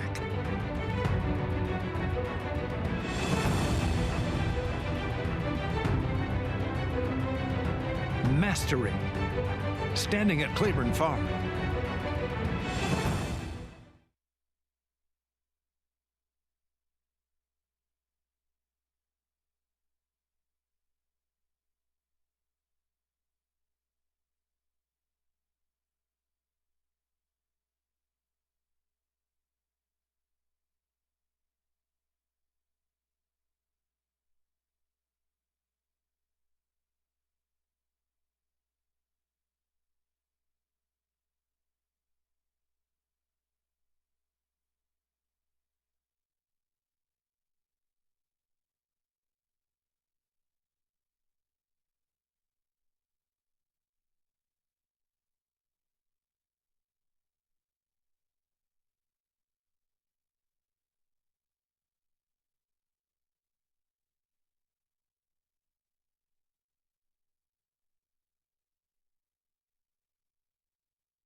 Thanks for sticking with us here on today's program on Fox Sports 2. It's America's Day at the Races, and we are proudly brought to you by Claiborne Farm, 100 years of doing the usual unusually well.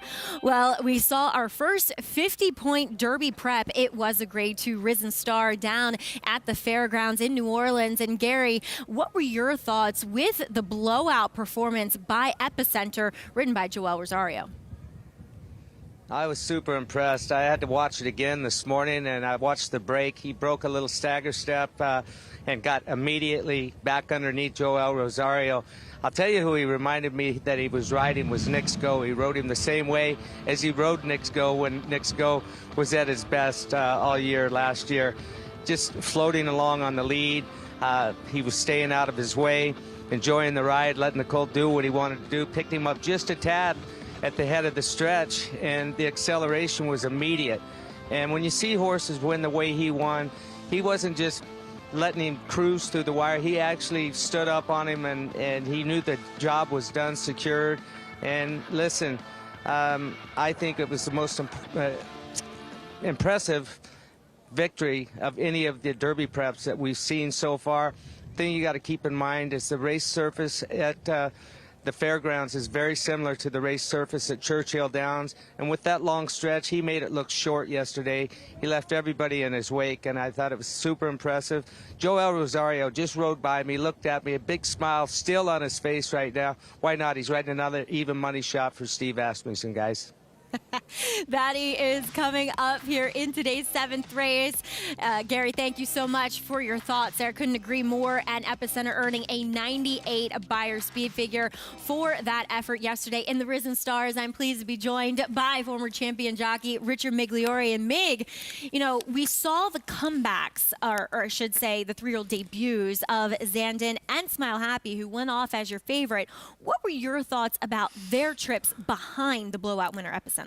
Well, I don't think they lost a lot in defeat. I think there's a lot of things to like. Now, we have to remember these are prep races, the ultimate goal being the Kentucky Derby the first Saturday in May.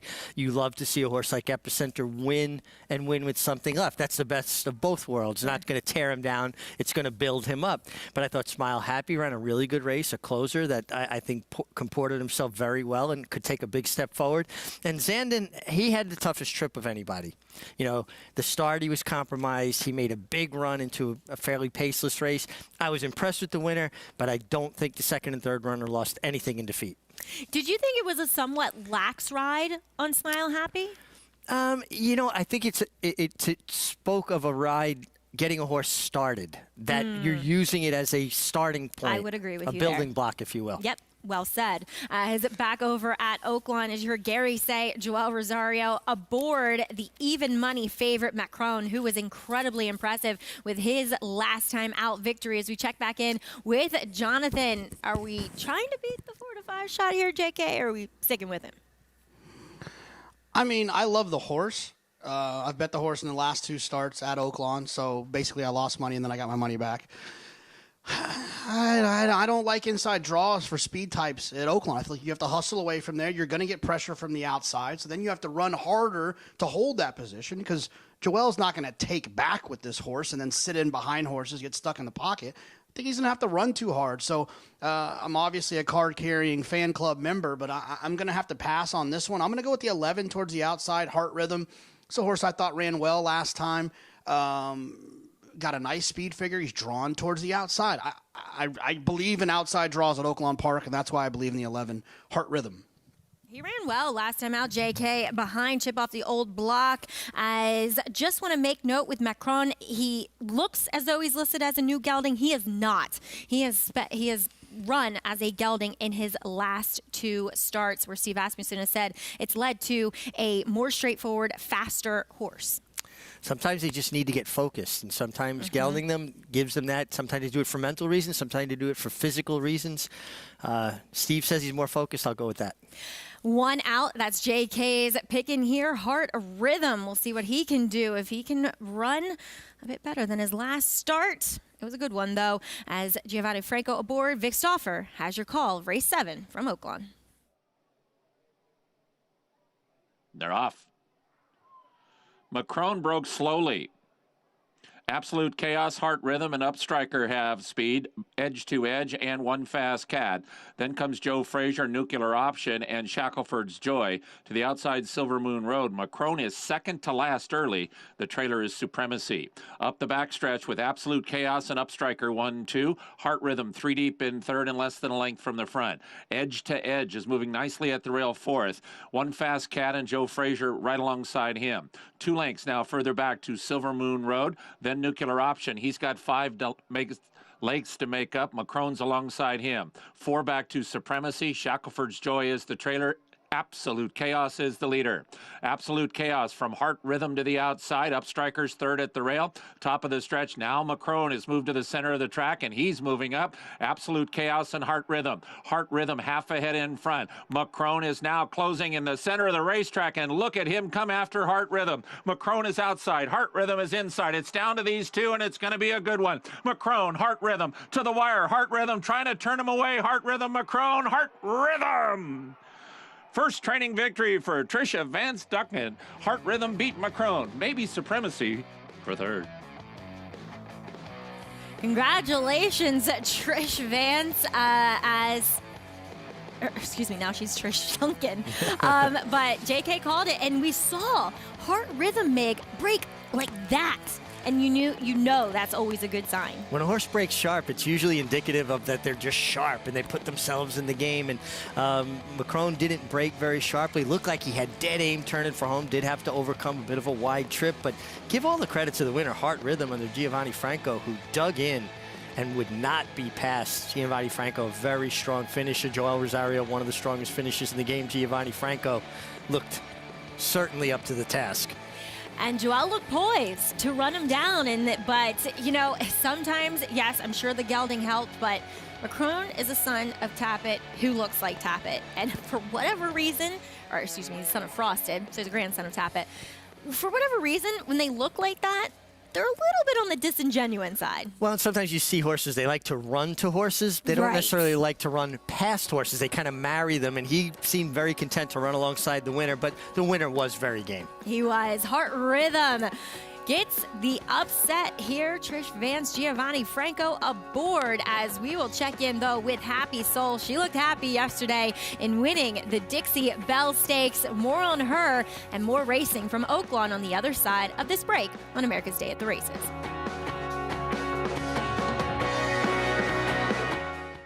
The sun shines bright on Caraconte. His first crops of racing age are showing brilliance on the racetrack with a high percentage of stakes winners. His versatility is evidenced by winners on all surfaces across the globe. And his offspring are lighting up the sales ring. With his biggest and best quality of books in the pipeline, the sun shines bright on this value sire. Caraconte, standing at Gainesway. It's America's original sport, and no one covers it better than America'sBestRacing.net. From the sport to the lifestyle, the best races, horses, and destination venues, cocktails, gambling, fashion, and more. America'sBestRacing.net is a sport for you. Live it, love it, bet it.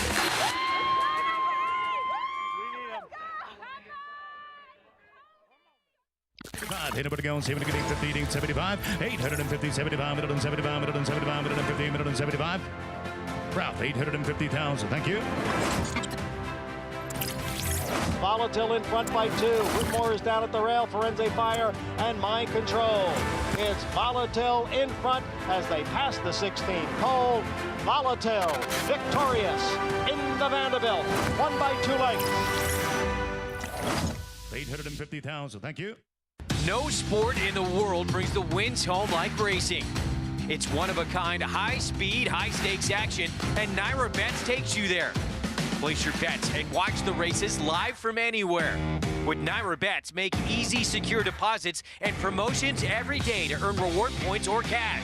Download the Naira Bets app or visit NairaBets.com.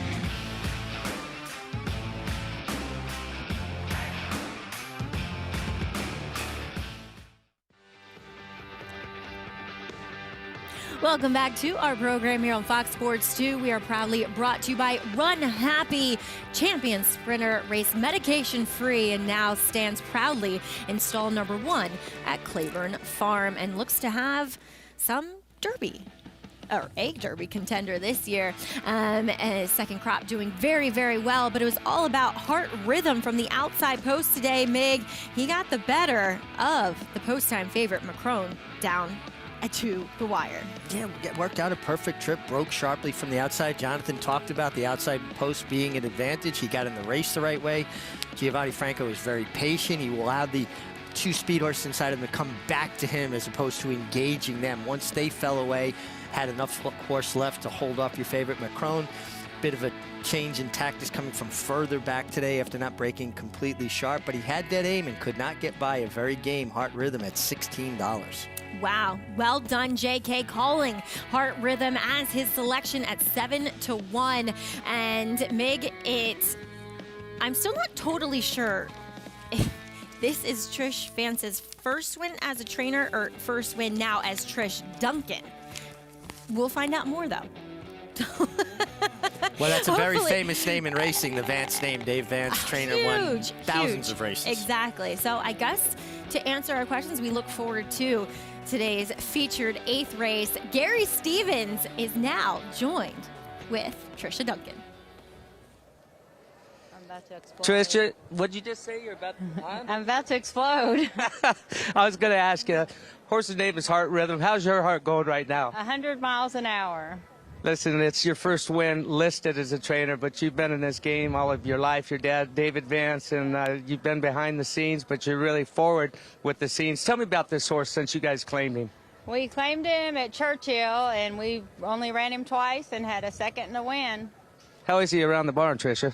He's pretty ornery. He's definitely a colt. Well, Tricia, I want to congratulate you. The crew back in New York congratulate you. And JK, I'm glad you had the winner. Thank Tricia for me. Thank you. I appreciate you guys. All right, guys. Gary, thank you so much. And yeah, congratulations to Trish getting her first win as a listed trainer. But, so often it's everyone behind the scenes, and she certainly has been behind the scenes in her dad's stable. Yeah, certainly an integral part of that stable. And again, a stable that Dave Vance, her father, thousands of races, and I remember over the years all the good horses he had, and when they would ship into New York, you knew they were going to be tough. They didn't come to go sightseeing.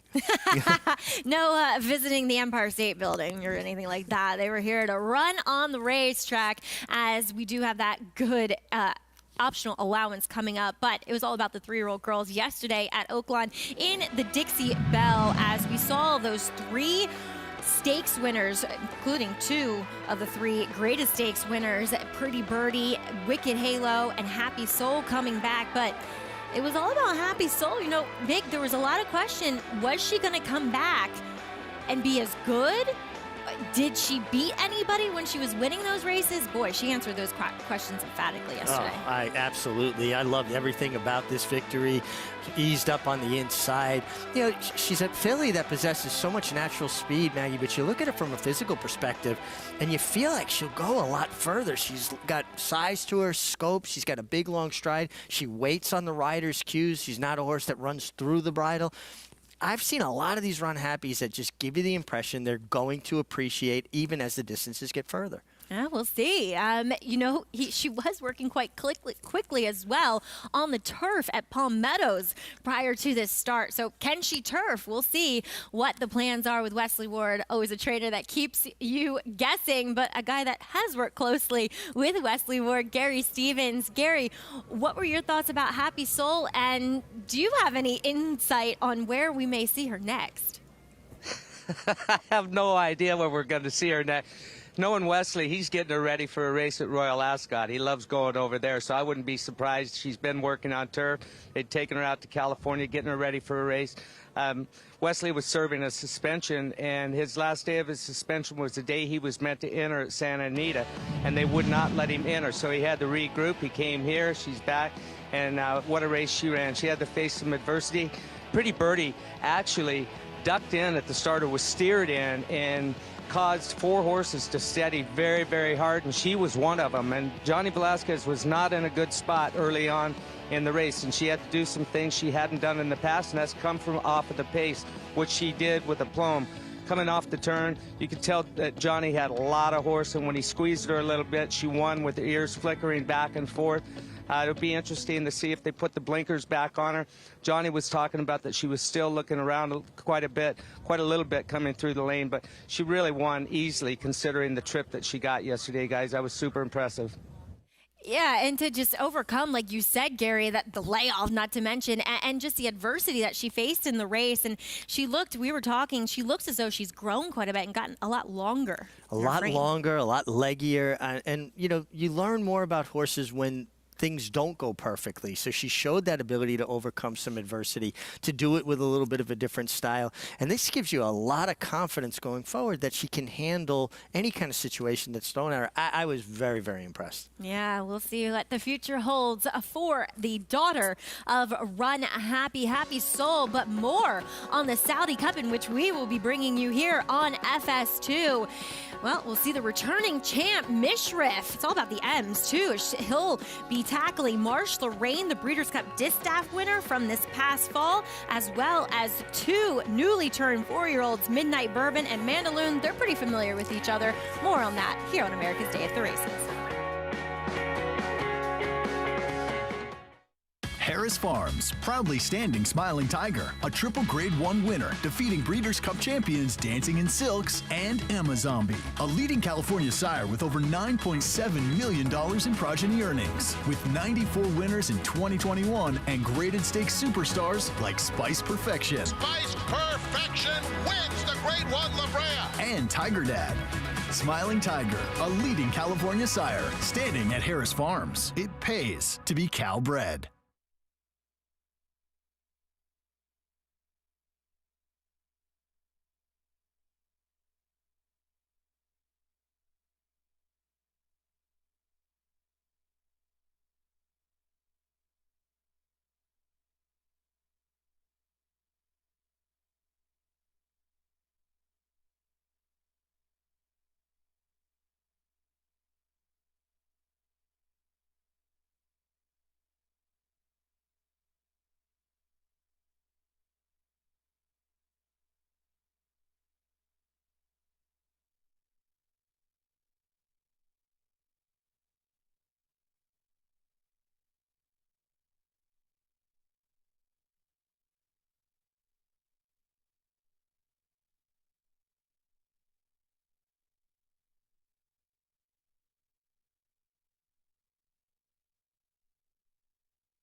Welcome back. You're watching America's Day at the Races here on Fox Sports 2. I'm Maggie Wolfendale alongside Richard Migliori, Gary Stevens, and Jonathan Kinchin, as we will have live coverage from next Saturday's Saudi Cup.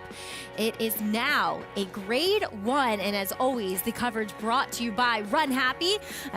Good to see a daughter of Run Happy running so well in Happy Soul. But the Saudi Cup, it's going to feature last year's defending champ Mishrif for John and Thady Gosden, as they will bring him over. Now, he is coming off of a break dating back to October, in which he finished 4th in the Champion Stakes over at Ascot. But before that, I mean, his form, it was nothing to scoff at, but back on the turf. But he seems to respond well on the dirt. Well, 2 starts on the dirt, both there in Saudi Arabia, and they were both good runs. You know, second as a 3-year-old, and then this run, leaving the likes of Knicks Go in his wake. I mean, this was a tremendous run, and the fact that he could transfer his form from turf to dirt, dirt to turf. I love horses that don't need a particular surface. Well, and then he comes back in Dubai. We all think he's going to try the Dubai World Cup, and he wins the Dubai Shima Classic instead.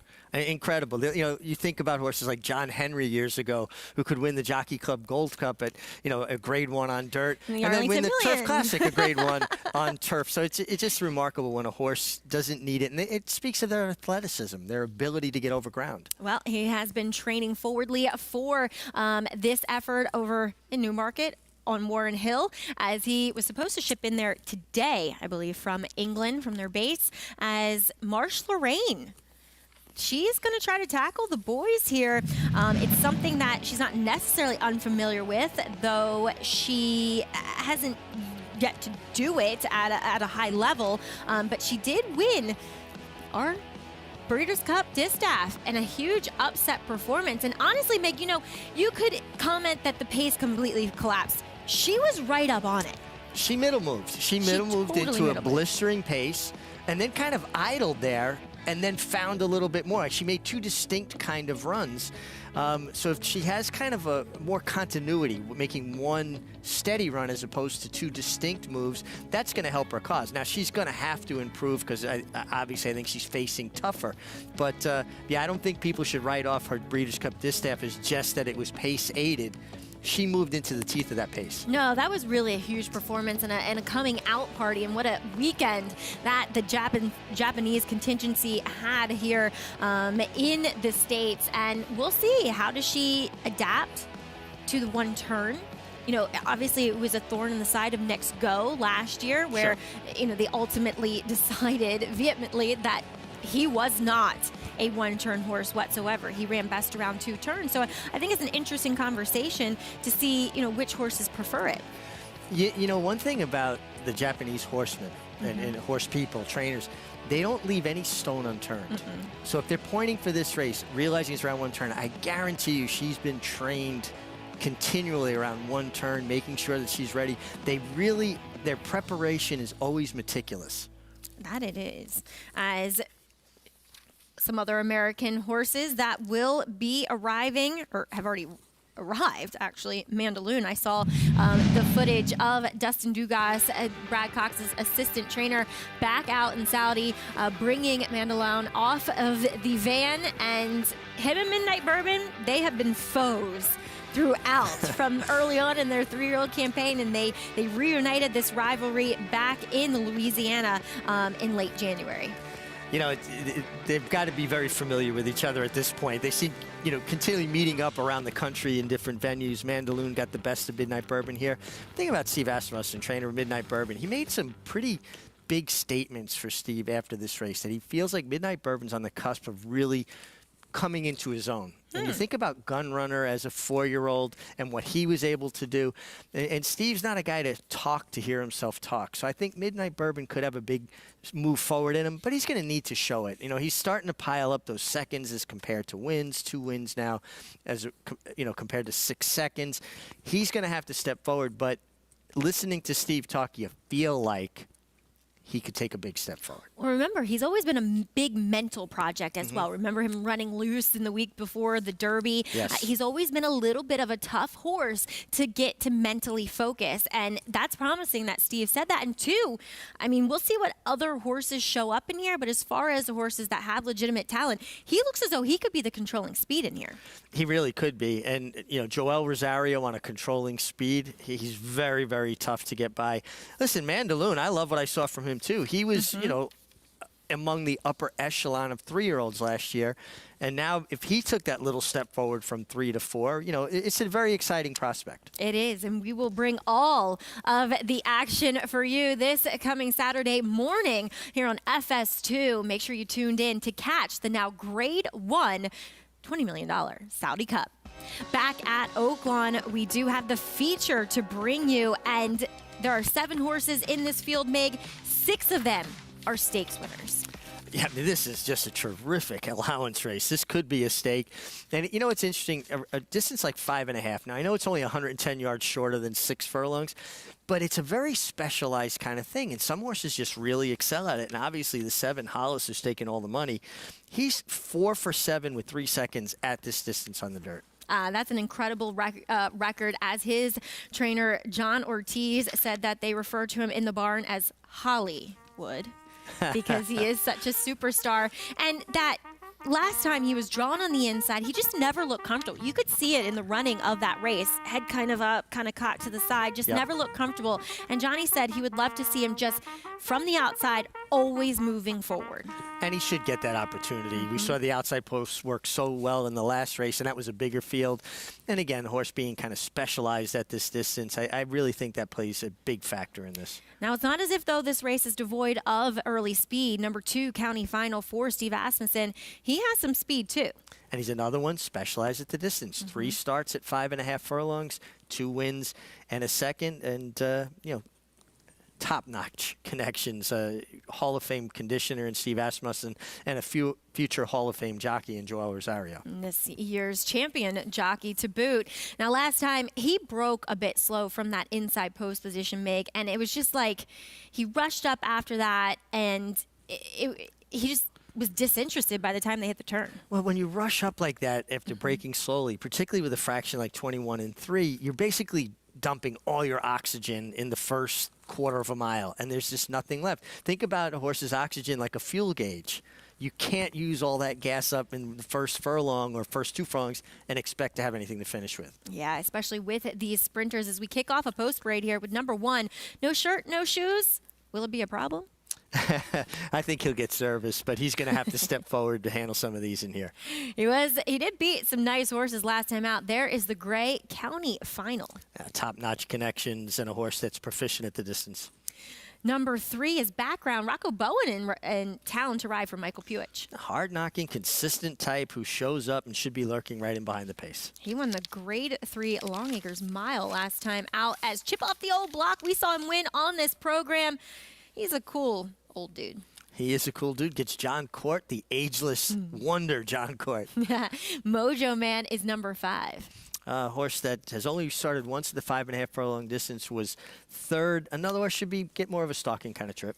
There is last year's King Cotton winner. It was his first start off, a little bit of a layoff last time, but it's Boldor. 1 for 1 at the distance, could certainly improve.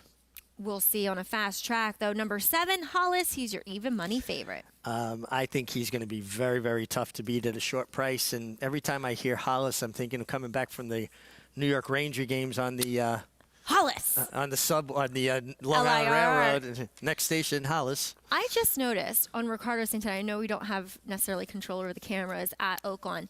Ricardo is wearing turf goggles. He doesn't have the big series of goggles. Some intention there, Meg?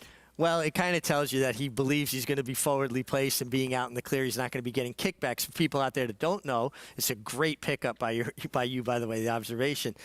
Regular goggles really adhere close to your face so dirt can't get up underneath them. The turf goggles, not so much. And I guess he's just very confident he's not going to get any kickback. I mean, those are turf goggles, right? Usually because Ricardo has the white outline regular goggles. It looks like it from here. I couldn't get as good a look as I would have liked. Well, for more on this race, we check in with our Hall of Famer, Gary Stevens. Well, first of all, on the goggles, yeah, he does have turf goggles on. I was really superstitious, especially about putting one set of goggles on. I did it one time on a horse I didn't think could get beat, didn't think I could lose the lead. Horse got left. I was out of goggles. I only had one goggle. My goggles got covered with mud, and I was in trouble. So I continued, no matter if I was on a speed horse or not. I always like to wear 3 goggles.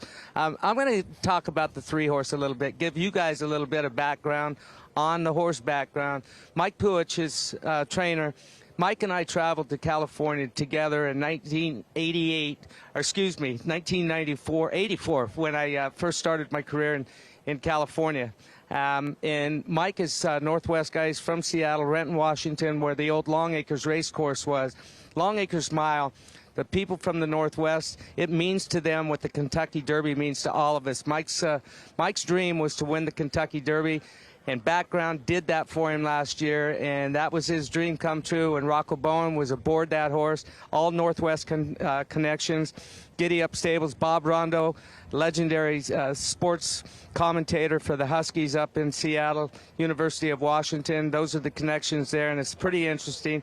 This race is probably too short for him, but if it does collapse at all, this horse is sharp right now. He's been training extremely well, worked 59 and 4. If you break a minute over this racetrack, your horse likes the track. There are certain horses for courses, and Oaklawn is one of those tracks. If they handle this track and they love it, then they're going to give a good performance, guys.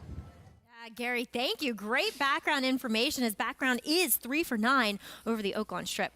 Yeah, he showed an affinity for it, and I believe that. I've seen that consistently over the times that we've covered Oaklawn, that certain horses do show that affinity for it that Gary talked about. Getting back to goggles real quick. I was consistent, no matter if I was on a speed horse or a closer, putting the same amount of goggles on. Which was? On a fast track, 3 pairs. Uh-huh. On a muddy track, usually it was 4 pairs. Okay. And the reason for that was I didn't want to tip my hand to any of my competition of what my plan might be. So if I was wearing 2 and somebody noticed that I only had 2 on there, oh, well, Mig's going to go or attempt to go. If I was wearing more, oh, he might be coming from up the pace. I didn't want to clue anybody into what my potential strategy might be, so I was consistent no matter what kind of runner I was on with the amount of goggles I wore. So right now you're saying Ricardo Santana is a really bad poker player. He tipped his hand. He is of the belief he's going either to be on the lead or never in a position to get any kickback. JK, I understand you have a question for Mig. Does it involve goggles? Are you wanting to wear the turf goggles? What's going on? Yeah, I mean, they are kind of fly. Jose's are fly, too, that he wears. But I will say this. I've got to sit at dinner with Richie before and hear him tell the story about when Angel lost his goggles. I think it's a fun story. It is. You've told that story to me several times. And what it was it Spectacular? No. No, it was Pleasant Colony. Pleasant Colony. In the Travers. Angel, it was sloppy Muddy, track. yeah. That year with 24-day meet in Saratoga, I think we had 20 sloppy tracks that meet.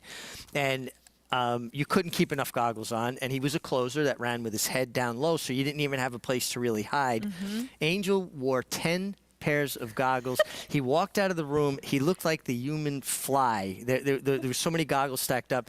And he went to the first turn, and he went to pull either the first or second pair down, and they all came down. And I remember Angel for a couple of days still flushing dirt out of his eyes. And he was beaten a nose by Willow Hour, very game Willow Hour with Eddie Maple. But, but I'll never forget seeing Angel go out of the jocks room with the goggles stacked up that far. I couldn't believe that he had that many on. Oh, and I mean, how could he even see, though? Because it's not like they're crystal clear. It's plastic at the end of the day. Yeah, at the end of the day it is, but it did not work out well. And they used to have an eye wash station in the jockey's room. I'm not sure if they still do. And he was blasting sand out of his eyes. And I can tell you, having run out of goggles in situations, it is terrible when you get all that dirt caught up in your eyes. I mean, we're not like horses who have a natural, almost windshield wiper, a thin membrane that's kind of a clear eyelid, if you will. I mean, it goes to show how tough you guys are. I mean, there was one time where I was breezing horse by myself, so I didn't pull my goggles down, but that was stupid because it was first after the break at Saratoga on the main track, and I got kicked with dirt. The breeze got messed up. I was just like this. You're trying and to I stayed hide out from in it. the 5-path. So, yeah. So And the other thing that people don't take into consideration at times, too, horses throw shoes in races at times. Exactly. And I actually got hit in the goggles by a shoe thrown by the horse directly in front of me, and I had 3 pairs on, and it broke through the first 2 pairs and didn't get through the third pair. So having an extra pair of goggles actually saved me that day. JK, aren't you glad you don't ride horses? I rode a horse one time in Puerto Vallarta. Then I did it again in the Bahamas, and neither one of those experiences went great, to be honest. But so yes, I'm glad. And plus, the worst feeling in the world is getting something in your eye. I get an eyelash in my eye. I need to go to the hospital. Look, if Hollis runs the race, Hollis ran 2 races ago. The rest of these jokers are running for second. Now, Hollis didn't run particularly well last time, so you have to ask yourself, is Hollis going to run that race? The horse I thought were interesting, 1, 2, and 4 to possibly upset. So I don't have a strong opinion. All right. Hollis, he holds the track record at 5.5 furlongs. Vic Stauffer has your call. They're off. County Final in Hollis break best. Background and No Shirt, No Shoes with Chip Off the Old Block. Then comes Boulder, and the early trailer is Mojo Man. County Final has the lead. No Shirt, No Shoes moves through at the rail, and Hollis to the outside. County Final a neck in front. Background is close to the pace for Rocco Bowen. He is fourth and less than 2 from the front. Chip Off the Old Block is fifth with 4 lengths to make up. The 2 trailers are Boulder and Mojo Man, and they round the far turn. County Final in Hollis. They are stride for stride. County Final ahead in front of Hollis, the track record holder, right alongside. And Hollis has not been asked to run yet, and he has just taken the lead on a pull. Hollis going to be tough to catch. County Final is back to second. To the outside, Chip Off the Old Block, and Hollis comes to the final furlong, and he leads by 2 full lengths. Chip Off the Old Block, County Final, and No Shirt, No Shoes are battling for a minor award as Hollis has run them right off their feet. Hollis opening up again. Could this be another track record? Let's see. Hollis in front. 1:03 flat. Hollis won by 4. No Shirt, No Shoes, second. He was a second slow. I mean, that was disappointing. I kid. No, Hollis, dominant performance here. Yes, he did set the track record at 1:02.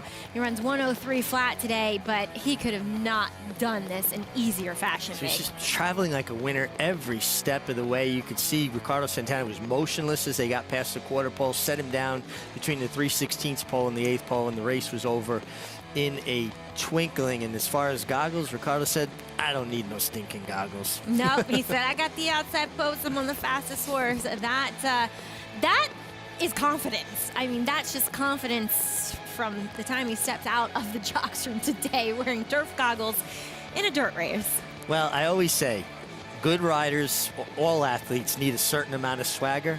Ricardo Santana has never been short on swagger. No, that's for sure. Confidence, he is not lacking, as it looks to be 7-1-4 unofficially at Oaklawn Park, but no doubt about your winner, Hollis. Paying just one of my favorite named horses racing, as we will have official prices and reactions for you on the other side of this break on America's Day at the Races. Stay tuned.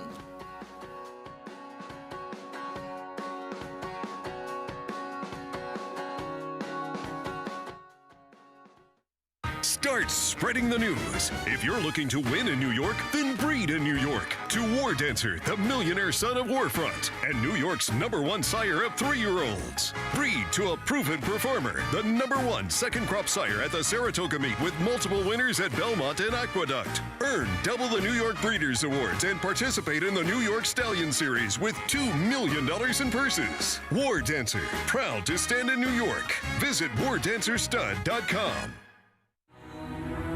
This season at Oaklawn, we've got more of everything. More of the top thoroughbreds in the world. More days of live racing. And the largest purses in our history. All at a completely reimagined Oaklawn. Come be a part of this historic season at Arkansas's only casino resort. Run Happy, the #1 second crop sire by graded stakes winners and earnings. Run Happy is represented by Smile Happy, the Kentucky Derby individual future pool favorite. A leading dirt sire and now with an exciting Kentucky Derby hopeful. Call Bernie Sams now and book your mare to Eclipse Champion Run Happy right now. Run Happy standing in stall 1 at Claiborne Farm. Racetrack Television Network brings you every race, from every track, on every screen, every day. With monthly packages starting as low as $5, RTN gives you great value and access to more live HD streaming and race replays than anyone. Visit RTN.tv today to sign up and watch on almost any device, including Roku and Amazon Fire. Use promo code TRYRTN for a 5-day free trial.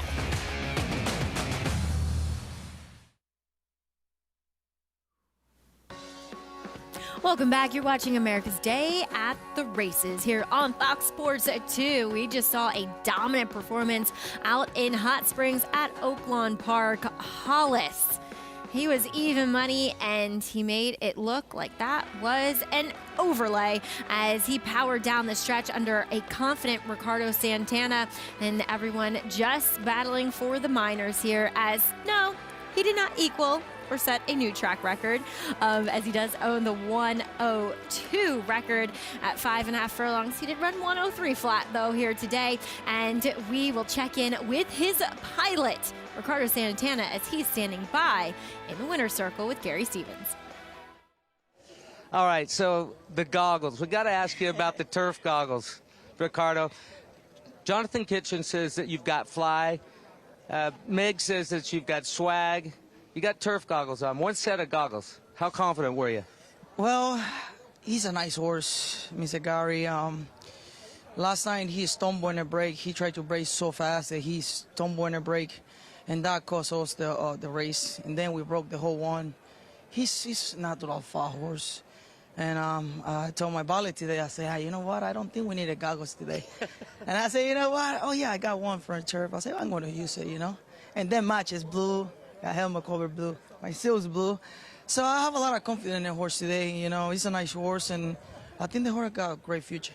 And you got swag. Congratulations. Do you like it? I like it. Have fun. Guys?